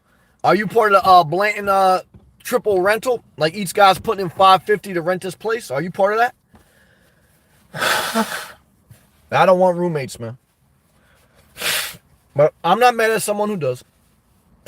I do think that renting a room is cheaper than living in your car. So if anyone's out there, I think it's true, but you give up some independence and privacy. Josh says he's debating if he should stay more than a night. Yes, I would say stay 3 nights, man, and then leave. 3 nights will give you a good feel. It may be expensive though, because we're coming up on Memorial Day weekend. Weird, YouTube deleted my comment over the motel room. And that's weird. Drunk. Do you think you can grow your YouTube channel and revenue by doing impromptu rants, vlogging, or live streaming every day without organized plan? It would be harder, but you have to be, YouTube is a dynamic where it's a creative platform. And I know that my channel suffers a little bit because I take certain liberties with what I say. I take a stand politically. I don't just talk about living in your car, but I do talk about living in your car, and that's not really the mass populace. But it's a creative platform. That's part of the reason I like it. I could share. I like sharing. But you need some structure. That's why I go on a consistent upload. Every day I upload a video. Even in my live feeds, I have some specific topic that I start the video with. Even creativity needs some structure. It's a balance of how much structure versus how much creativity. There's always anomalies, right? There's always someone that they'll just rant and rave. I remember one time in the beginning of my YouTube channel, I was struggling to get 100 subscribers. And there was some fat kid on YouTube. All he would do is eat cupcakes and talk about nothing. And everyone loved him. Guys, a cat can fall off a couch and get 500 million views. I'm sitting up here talking about good ways to reform the country, funny, witty. I'm sexy when I'm in Florida. I lost some of my sex appeal. But, I struggled in 3 years to get 11,000 subscribers. And most of my videos only get a couple hundred views. But I treat YouTube like this, and this is what I tell you. Structure it. Be yourself, but have another hustle, because you can't depend solely on YouTube. There's exceptions, but for the average person, YouTube is a side hustle, not a main career. And like anything, you can get a little bit lucky, but you got to put in the work, and you need some structure, but you also need to be yourself. And if you want to rant, You got to be able to do that too. It's a balance. Bland. People underestimate how much fiber they need in America. Bland, about to break down a fiber. How much fiber we need per day, Bland? You tell me. What does fiber do? Fiber counteracts the sugar in your bloodstream, and it affects how you digest food and how you retain fat, etc. So, Bland, break down the fiber per day and what fiber does to our body. Thurston. Stagnation is very unhealthy. I agree with that. But too much circulation, too rapid of circulation, causes too much corruption. Okay. And too much money to float in unevenly balanced places. So again, that's where you need balance. And that's what we struggle with as society is balance. Bland.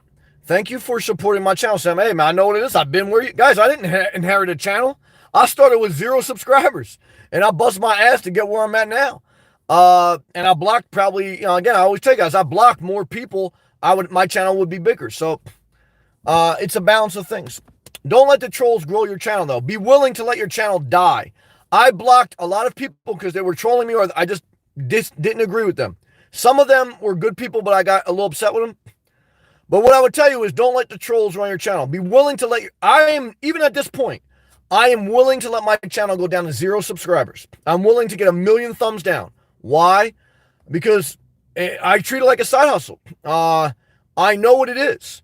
And I'm not going to allow someone else to dictate my life. And you make a dangerous decision if you operate YouTube as a creative/business venture. If YouTube is just a business venture, then handle it just like a business. Okay? So for some people, YouTube is just business. Then don't block, pander, don't talk politics, sex, or religion. Unless you really have a niche for that and that's the direction. So you have to decide how you want to treat YouTube. Again, I kind of treat it like a balance of things. It's a side hustle, but it's also a creative place for me to share my gift. So it's a balance. People struggle with balance. Let's continue. He goes, growing slowly day by day. Yeah, you're up to 23 subscribers. You're going to want to quit after you get 100 subscribers. I wanted to quit 2 weeks ago. I got like 11,000. So you're never going to not want to quit because putting yourself out there is mentally challenging. Dealing with comments is mentally challenging. As you get bigger, that's your biggest challenge. But I remember I almost quit the day before I got monetized. I was on YouTube for about a year and I was dealing with trolls left and right. And I was like, this is useless. I'm over here killing myself and I'm not even getting compensated at all. But I was like, I got really trolled one night on a live stream. But I was like, I'm not going to let them make me quit. I showed up the next day and then it was like the next day I got monetized. One of the worst nights I ever got trolled, the next day, because I showed up, I felt like I got monetized. I mean, I was already on that momentum swing, but what I can tell you is you're going to have to be a fighter in life. Whether you do YouTube, run for president, or you do DoorDash, you got to be willing to show up. There's no guarantee it's going to work out, but that's what it takes. And if you accept that, then you just keep going forward. You're pushing. Tom, what's up, man? What's up, brother? Shout out to you, man. Drunk, keep in mind with bigger condos, you have bigger, higher HOAs. That's true. But let me continue to read your comment. I apologize. At least we do in Canada. And that's true. I saw a beautiful 2,400 square foot condo, but the condo fees were $1,400. That's very high. No, that's true. It's all proportional. Same thing with the bigger the size of the house or the condo, the bigger amount of property tax.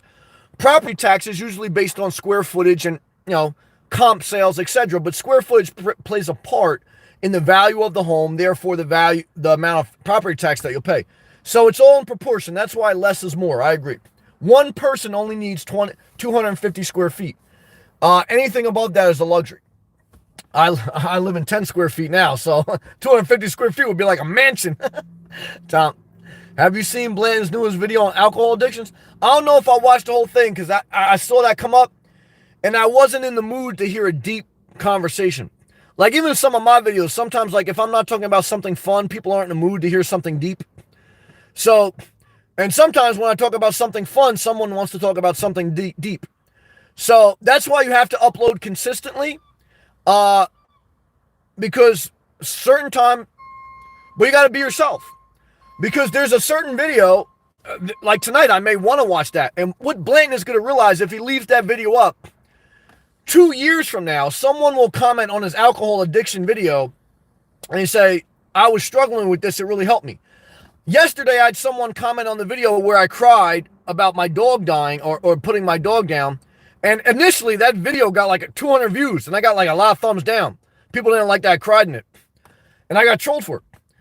And then, like, now that's one of my videos that went to a couple thousand views, and I get comments from people like they just put their dog down, and that helped them. So what I tell any YouTuber is, even if you make a video and no one watches because they're not in the mood for it, it's a seed, okay? So always be yourself. Don't worry about someone don't like. Don't worry about if I watch it. Fuck me. You do you. Because sometimes down the road, that will help someone else. Because these trolls, they want you to make a video every day to satisfy them. Well, that's a middle finger emoji, okay? Don't worry about satisfying other people. Satisfy yourself. That's what I'll tell you. That's what I'll tell you. I'll tell you that right now. Good job. Tom, working hard on YouTube. I'm still here. Boone holding it down. The Boone era is over. You guys were once carefree college kids, and you were living that Boone life. But after the coronavirus, and now as you guys are getting older, you're starting to grow apart. And so what I can tell you guys is just don't feel bad if you grow apart. It's sad, like when my dog died, you're going to cry. But part of life is you grow apart. It's okay. Heading out of a truck to help tomorrow. Tom, you're always going to be okay. Love to, Tom. Land. Tom is in the house. Yeah. Money Man. What is a good resource for finding rooms for rent? Airbnb. I did a video on it. Look on my YouTube channel about 3 videos ago. I did a video on Airbnb. Smoke Jones. What's up, man? What's going on? Shout out to Detroit. Josh. No, man. Did you say staying in a room is cheaper than living in your car? Yes, it can be. Interesting. Mind elaborating? No. Living on the road is going to cause you more gas as far as, putting gas in your vehicle, campground fees, or stealth camping, moving around and stealth camping at a Walmart parking lot or behind a building. You're not going to stay parked there all day. And if you are, you're going to have problems with the law. You're going to move around. And once in a while, you may go camping or all that moving in gas and aggravation, all that instability. Like I did the Airbnb, you can get for $500 a month, you can rent a room.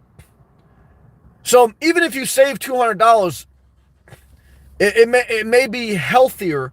It is healthier for the average person to rent a room if they were really struggling financially than to live in their car.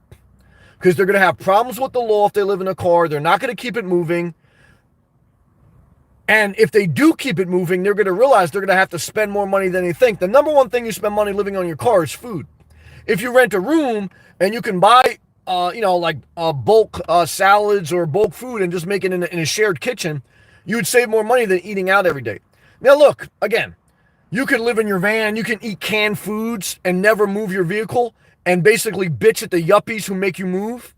That's a disgrace, guys. Look, if you live on the road, you play by the rules. Okay, the rules are you got to keep it moving. And if once in a while someone tells you keep it moving, you keep it moving. You don't blame them for being yuppies. Come on, guys.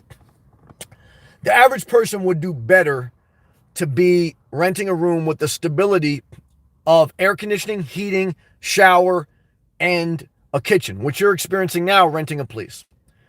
You sacrifice living in your car. Even if you're able to save a little bit, you are able to save if you're disciplined. You sacrifice. You don't have a shower. You don't have climate control. You don't have a kitchen. You don't have a sanctuary. Guys, you know where I am right now? I'm in a public gas station, okay? At the end of the day, okay? No shower, no kitchen. So, you have to ask yourself, at what point am I, I still enjoy it, but look, if you watch my YouTube channel, I got into car living as a transitional state to move from New Jersey to Florida. And I wasn't able to fully move to Florida yet because I still had a stationary job in New Jersey. And so I was like, well, I want to sell my house now, but I'm not ready to buy another house. So, but then, and that's why you saw like the past couple of years, I've been looking at home bases. I didn't want to commit to the home base because I wanted to get out of debt, which I just did a couple months ago. And now that I'm out of debt, I kind of look at it as, is debt worth it? To some extent, it's worth it a little bit if you add some stability and comforts and convenience, which make you enjoy the fruits of your labor. However, you don't have to take on debt and you could just rent rooms. But you got to think about it. Rent and debt are the same thing. And what you have a monthly payment. Okay. Now, the difference with rent versus debt is you don't have a long-term commitment to it. But if you rent a place and you don't have a mortgage, you have to live under the landlord's rules. So if you take out a mortgage, you have to live by the terms of that loan, but you make your own rules in your own house. So there are balances. There's no one answer. And these are all the things that I'm thinking about in my own life as I reflect, is debt worth it? Would I ever take on debt? I finally got debt free. I may. But only at a small level and only for certain things. So that's kind of how I would expand on it. Drunk. It's around the same price to rent a room in the place like downtown New York City or downtown Toronto, but it's cheaper to rent a room in more remote. Yeah, the reason that houses and rents are cheaper in the remote areas is because there's not as much economic opportunity. The hospitals aren't as good. The school systems aren't as good. So I wouldn't want to live in a rural community. I could go to Florida right now and I could buy a piece of land for under $10,000. I could even add utilities on it and have full hookups. But I wouldn't want to live in the middle of nowhere. I want to live by the beaches. I want to live in populated areas. So, I don't want to live in the middle of the city. I've stayed in New York City at times, but I don't want to live in the middle of Miami. So, I want to be kind of in a nicer suburb that's in a cut, but still, you know what I mean? Okay. So that's kind of what I would say. Milano, Sammy, the RV video you do good.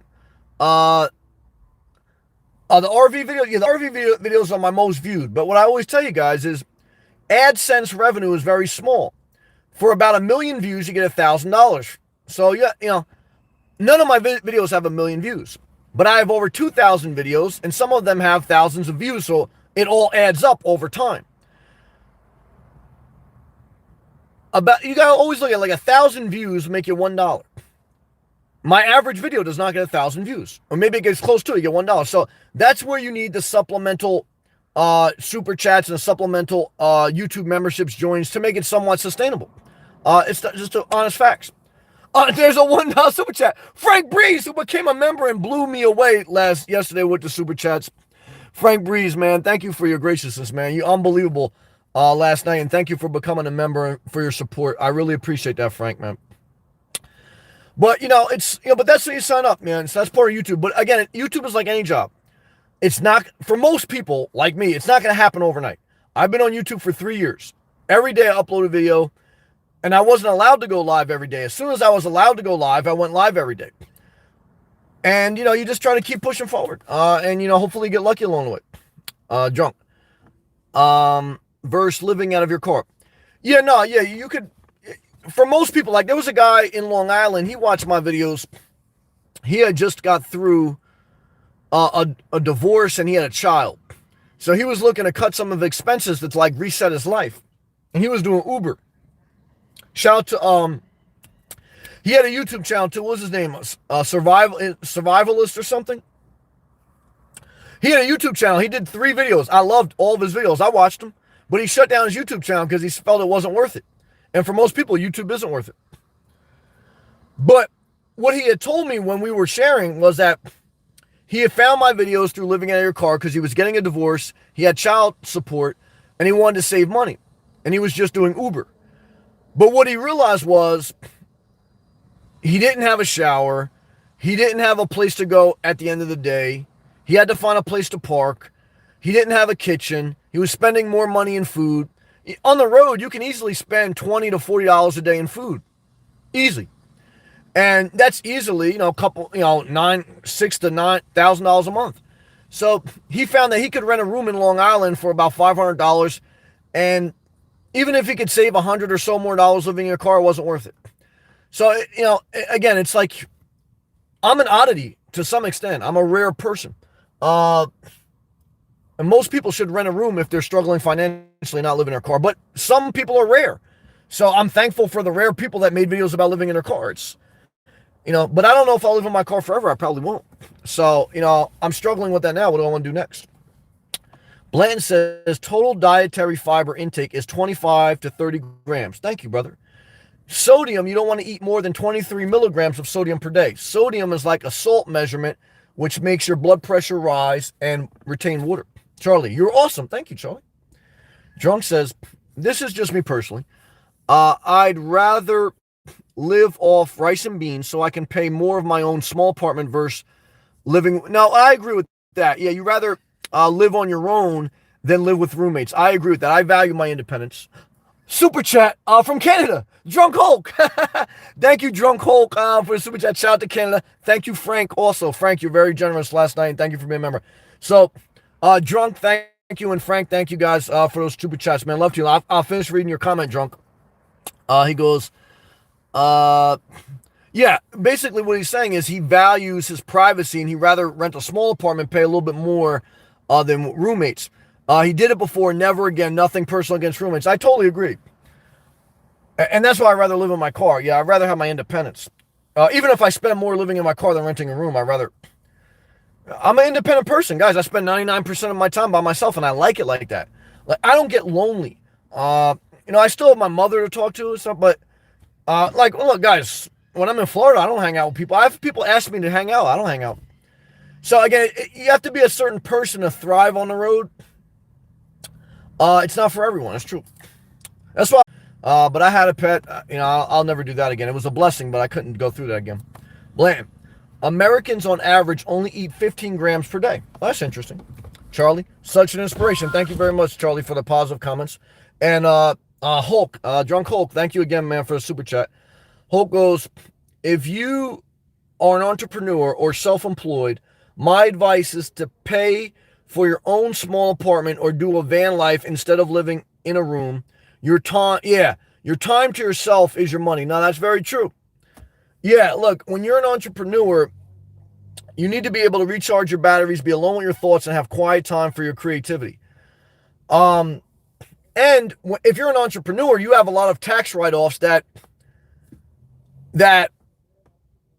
a regular person employed doesn't. Like if you DoorDash or Uber, you have more tax write-offs with your vehicle and your driving than just someone living in their car.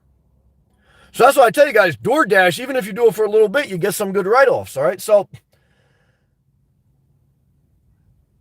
everything, I need this because that's how I feel sometimes. I hear you. Well, thank you for that compliment, brother. Love to you, man. Bland.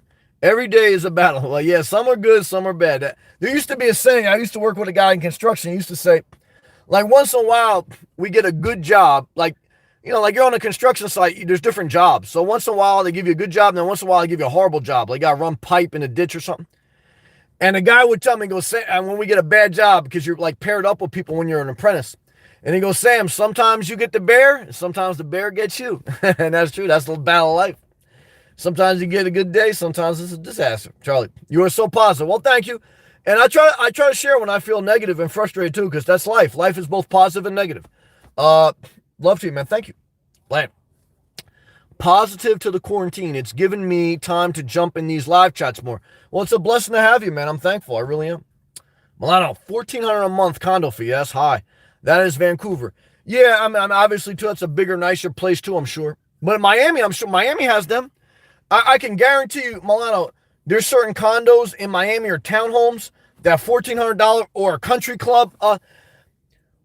Anyone who's looking at real estate in Florida, always remember this. If you see like a nice house or a nice condo for like $10,000, a lot of times it's a nice condo. It's legit, but it's in a country club. And it's got like these maintenance fees that are like $60,000 a year. So don't just think like it's cheap. It's cheap for a reason. Hulk says Midtown Toronto. Charlie, that is so true what you said about being a fighter in life. Yeah, it's true. Thank you, man. Bland, that video talking about your dog was so powerful. Thank you. Still think about it to this day. Well, I appreciate that, Bland. I think you may have inspired. Someone asked me to do it. It might have been you or Tom. And I was going to do it anyway because that was something that I was... but I couldn't talk about my dog dying until about a year and a half after it. And even during that video, like I still break down if I think about it too much. Part of life, as you get older, you carry with you more sad memories. I could think about things in my past and I could start to cry. I mean, it's part of life. And as you get older, you carry more memories, you go through more loss. You just deal with it. You just take life one day at a time and you try to stay positive. Hulk, I think most American cities like Miami, see, we were reading each other's mind, have high condo fees similar to Toronto. As a single artist, I live at a 350 square feet. That's a good size. And it's perfect. Yeah, I agree with that. Good comment. Thank you again, Hulk, for the super chat, and thank you, Frank, for the membership and super chat. Thank you also, Kerry. And Frank gave me the beats emoji with that. Thank you. Tom, congratulations on getting out of debt, Sam. Thank you, Tom. I appreciate that. Good to see you, brother. Thank you again, Frank. That's a beautiful. Like a guy on the beach. Milano, 100,000 equals $100. Is that what it is? 100,000 views. If a thousand, yeah. Well, yeah, whatever it is, 1,000 views equals about $1. It depends on what your content is and the demographic that watches it, because that determines what type of ads they can run on your channel. Okay, so, but in general speaking terms, you get between $1 to $10 depending on the video subject. Like Disney, like if you do like a thing for kids and it gets a lot of views, like that's more generating to revenue because anyone can run an ad on it. But if you do something controversial, less people want to run ads on it. But yeah, but look, the bottom line is, even if you got $100 for 100,000 views, do you know how hard it is to get 100,000 views? Again, just look at my videos. I've done over 2,000 videos. Maybe 3 or 4 of them have gone over 100,000 in the course of 3 years. So, and that's that $100 for 100,000 views. That's pre-tax. So, you know, guys, being a YouTuber is a long-term play, man. Just remember that. It's a good thing, but you got to do it long-term. Thurston, I'm going to do the mountains now for 10 years. Okay. Then beach till I die. Yeah, teach their own. Yeah. Some people love the mountains. Some people love the beach. Some people just love the suburbs. So it all depends on who you are. Let's take a hydration break.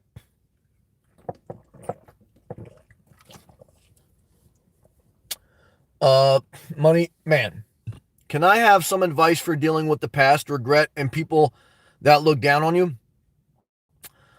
Go for a walk, eat healthy, and change your number. You change your phone number for anyone that may have it that's from your past that looks down on you. That's the simplest, best advice. Don't make it complicated. Love to you. Best of luck. I understand. It's an everyday battle. So every day you have to have that same mindset. It doesn't stop. Like that's what happened with Bernie Sanders. He thought like, oh, if I just win a couple states, I could stop. That's what happened to Hillary Clinton. She stopped. So if you have if you're struggling with the past, and like today you go for a walk and you talk positive affirmations, and then tomorrow you wake up depressed and you stop fighting, you're going to end up like Hillary Clinton. You get close to being the president, but you stop giving effort. There's never going to come a time in life where you have to stop giving effort. Now look, I voted for Hillary. I understand that. But I'm trying to give examples to you that, guys, you got to fight until the day you die. I wish the world wasn't like that. That's why many soft, sensitive people, they get screwed in life. Or they turn to psychopaths with split personalities. Like, what was that movie? What was that movie with Jim Carrey where he was a very nice guy, then he turned to a psychopath?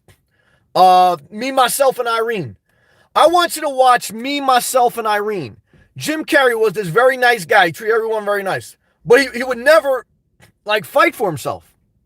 And then one day he lost his mind and he became he destroyed everyone. A psychopath. So look, guys, you don't want to lose your softness. You don't want to be an asshole just to fight the world. But you also have to every day fight for your self-care. Take care of yourself very well. It's a battle every day. Definitely. In New Jersey, I'm battling every day, man. So I try to tell you guys. Love to you, man. Let's continue to read.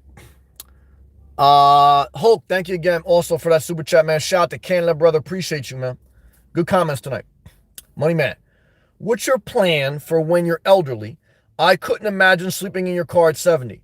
Yeah, I don't plan to sleep in my car when I'm 70. But what's the plan? My mom right now is 73. She's getting to a point where she may not be able to live on her own. So when you're elderly, chances are you may not be able to live on your own anyway. So you're going to have to sell your house and go into a senior citizen facility. So all of us end up not being able to take care of ourselves. So it's not like you're saying if you live in your house, you're going to either have a hospice worker, a caretaker, or eventually you're going to get checked into a senior citizen facility. So you can't live your life as if what's going to happen when I'm 70, and I'm only 40. I got 30 more years. But to your point, I don't plan on living in my car till I'm 70. But to the opposite point, I have seen people living in their car at 70, and they're happier than people living in their house in 70. There's a balance. And everyone's an individual. And we all get to a point where we can't take care of ourselves and we all have to go eventually live with someone else. I just want to avoid that as much as possible. And we all have a dream that we live in our own house when we're elderly. And I do think there's value in having your own house when you're very elderly if you can afford it. But you're on a fixed income. You got to be careful. And look, our dream is we die in our own house and we pass away in our sleep. But the reality is, we don't die in our house. We get checked into a senior care facility. All the money we put into our house, someone else gets, and the estate sells it like this. Frank, $3 super chat, thumbs up emoji. Damn it, Frank. All I can tell you, man, is the gratitude is there. Thank you, Frank, man. Unbelievable support the past 2 days, and I'm very grateful and appreciative, Frank. Thank you, man.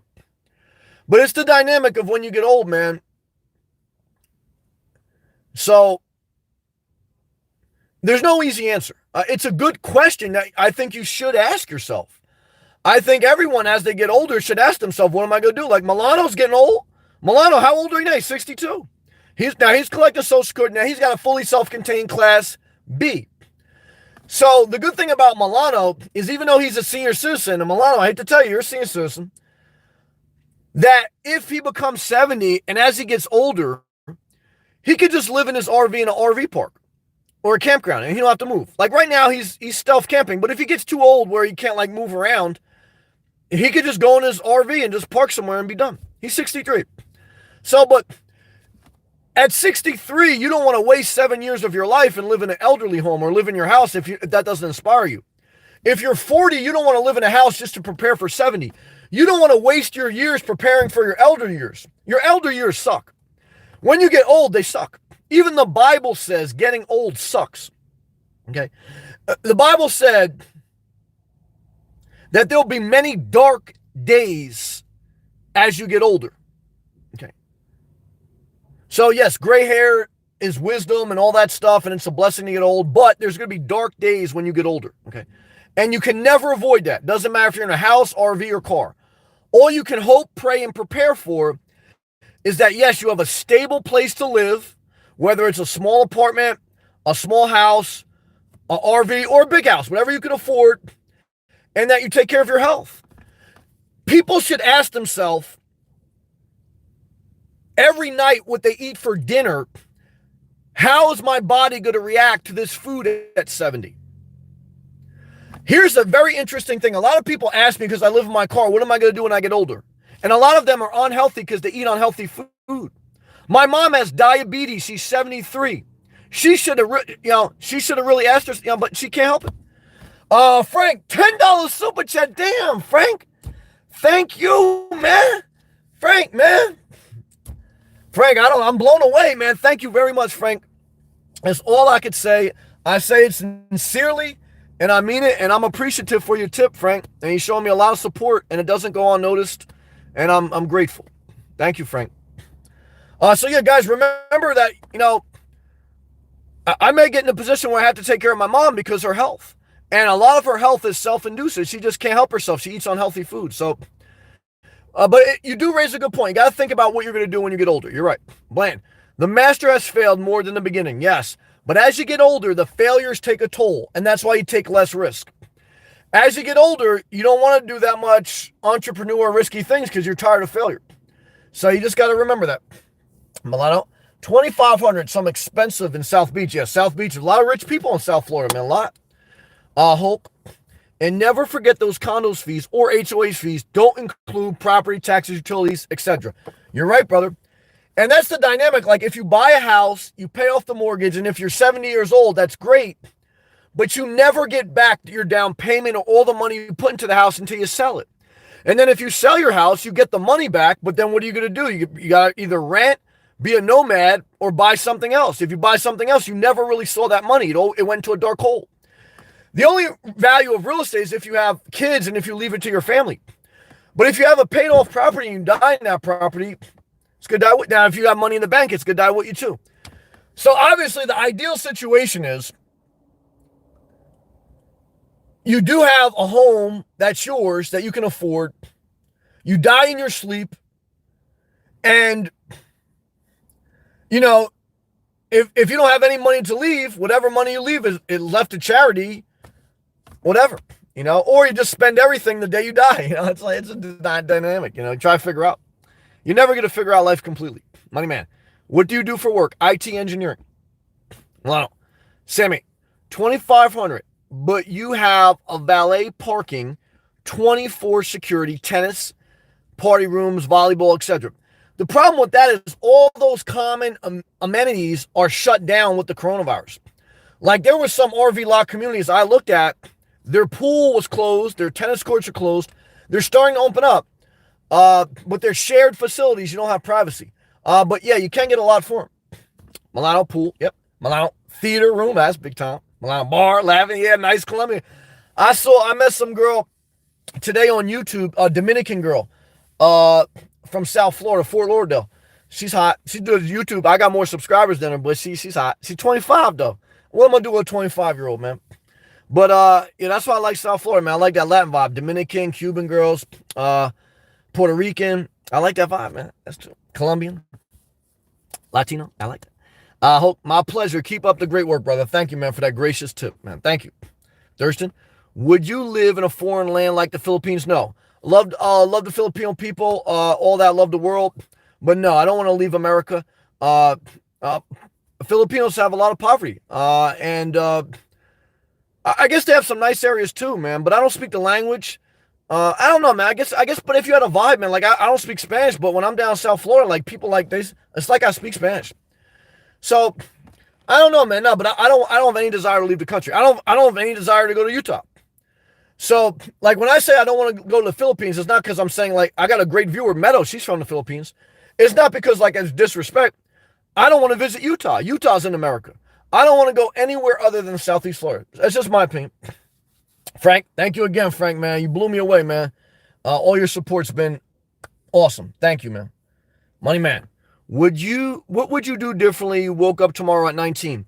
Yeah, that's a good question, man. It's hard to say that because all those things make you who you are. That's a very tough question to answer. My biggest regret in life is I always say it, when my dog was elderly, I was doing a lot of risky things with investments, and I was trying to get my health together, so I neglected her a little bit at the end, and I wasn't patient. So out of all my failures in life, I just regret not being patient with my elderly dog at the end. That's my biggest failure. That's my biggest regret. Other than that, you lose money. I've lost money. I failed in some relationships. You take the good with the bad, man. It's part of life. Like, you can't say you wouldn't do them because it all shapes you. But some things linger, and that's the only thing that lingers in my soul that I regret. Milano, Bob Wells is in a van, 70 years old. Yeah, you could do it. He also owns a piece of land, and he has his mother to go back to if he needs to. And so do I, like if I need to, but I would never live with my mother, but it's true. Triple O, I want to go for a walk, but it's unpleasant outside because the streets in the Bronx are dirty and too much dog poop. Okay. Look, it's your life. You got to figure that out. So, have I ever walked in bad neighborhoods? Yes. So I've walked in Harlem. So I've been to the Bronx now. I didn't walk around at night. I wouldn't walk around at night unless you had to. I've been in the Bronx at night. So guys, my sister was a heroin addict. She met a guy, Caesar. He was a Dominican black guy from the Bronx. And I spent time in the Bronx. And there was one night I was in the Bronx. My sister was shooting up heroin. They fell asleep behind the wheel. Okay. And cops came up to our window with guns pointing to our face. So guys, look, I've been in bad neighborhoods. And what I can tell you is during the day, walk. At night, keep your ass in the house and get the hell out of that bad neighborhood when you can get out of it. But other than that, guys, you cry the blues till the cows come home. Ain't gonna change your life. Michael, 70 is young. And shout out to Caesar, man. Caesar was a good guy, man. Caesar looked after me, man. Like, there was some people, like, man, even though he has bad things about him, Caesar was a good dude, man.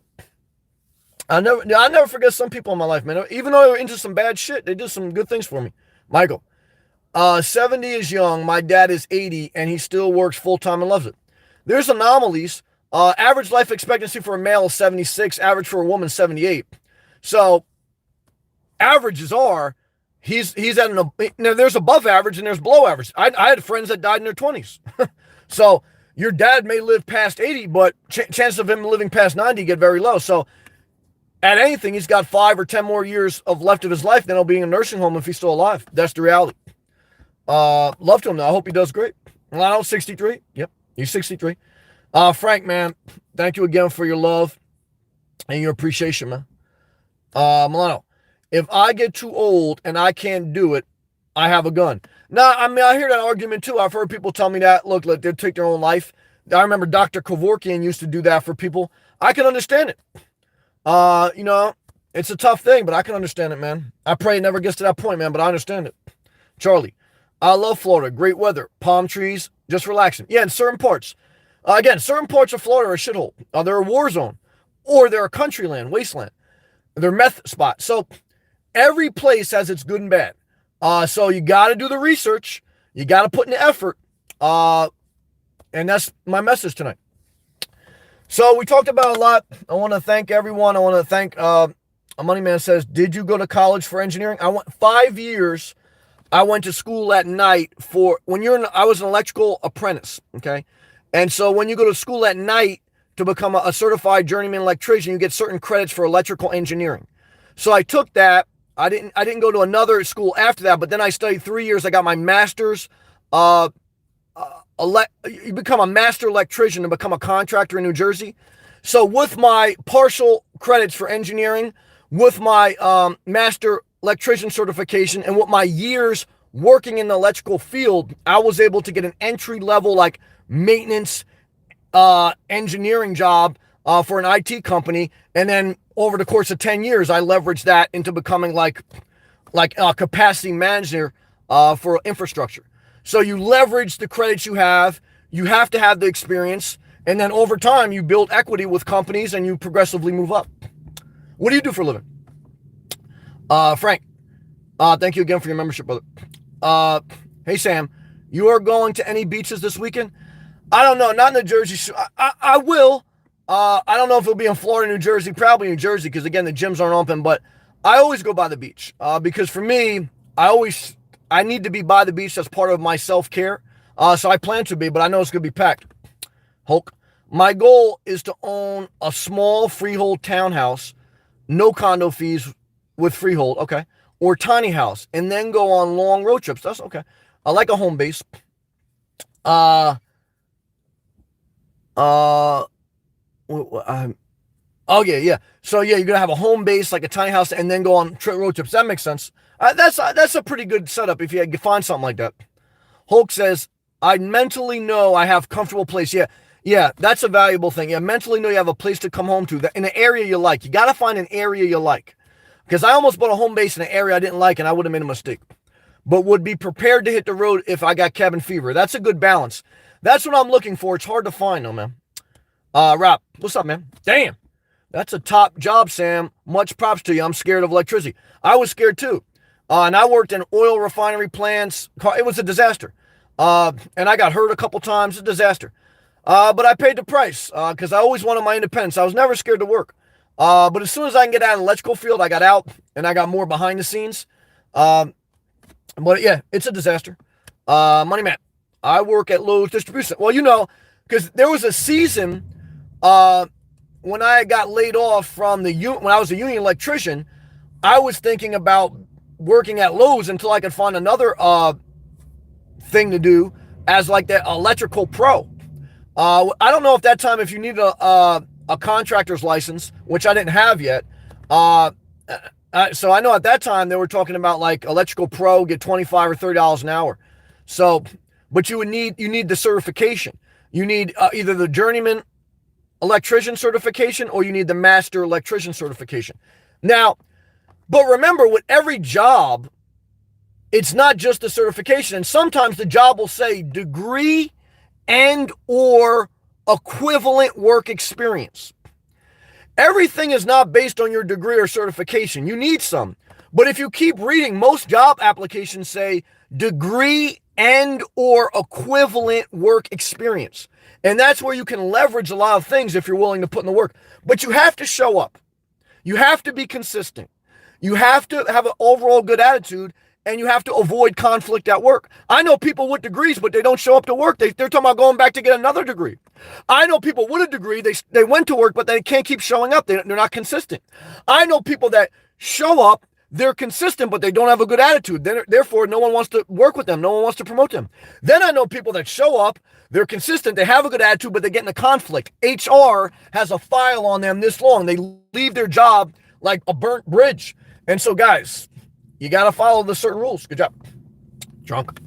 Hulk. I like the idea of mixing the nomad life, owning a small apartment. Yeah, it's true. The only negative with that, you're right, is that I feel like a completely free bird not having anything anchoring me down. Any property you own is liability, and that's why you got to have liability insurance. But it is a security blanket, so you have a balance of that. It's true. Hulk, I am not afraid to work, but I guess I have a fear of risky work. No, well, it's true. It's a valid fear because I worked in some scary shit. I wouldn't want to do that again, but I was young and crazy, so or just willing to sacrifice. Repairing transmission towers. I currently do delivery work. Look, guys, I wouldn't do some of the things I did when I was younger. There's no doubt. So I think I understand what you're saying. Money Man, Sammy, sometimes I fantasize about living in one of those small country towns off I-95 in South Carolina. Go after your dream, man, or North Carolina. But then I wonder what I would do for work. Well, if you work at Lowe's, there's a Lowe's district. I'm sure there's a Lowe's store somewhere around there. Now, it may not be right next to your home in North Carolina, South Carolina, but that's everywhere. That's why I tell, who's my other viewer? I think it's Josh. He works in retail. Like, guys, if you work for Walmart, you can get, and you work in Massachusetts and you want to move down to Florida, you can get a job transfer.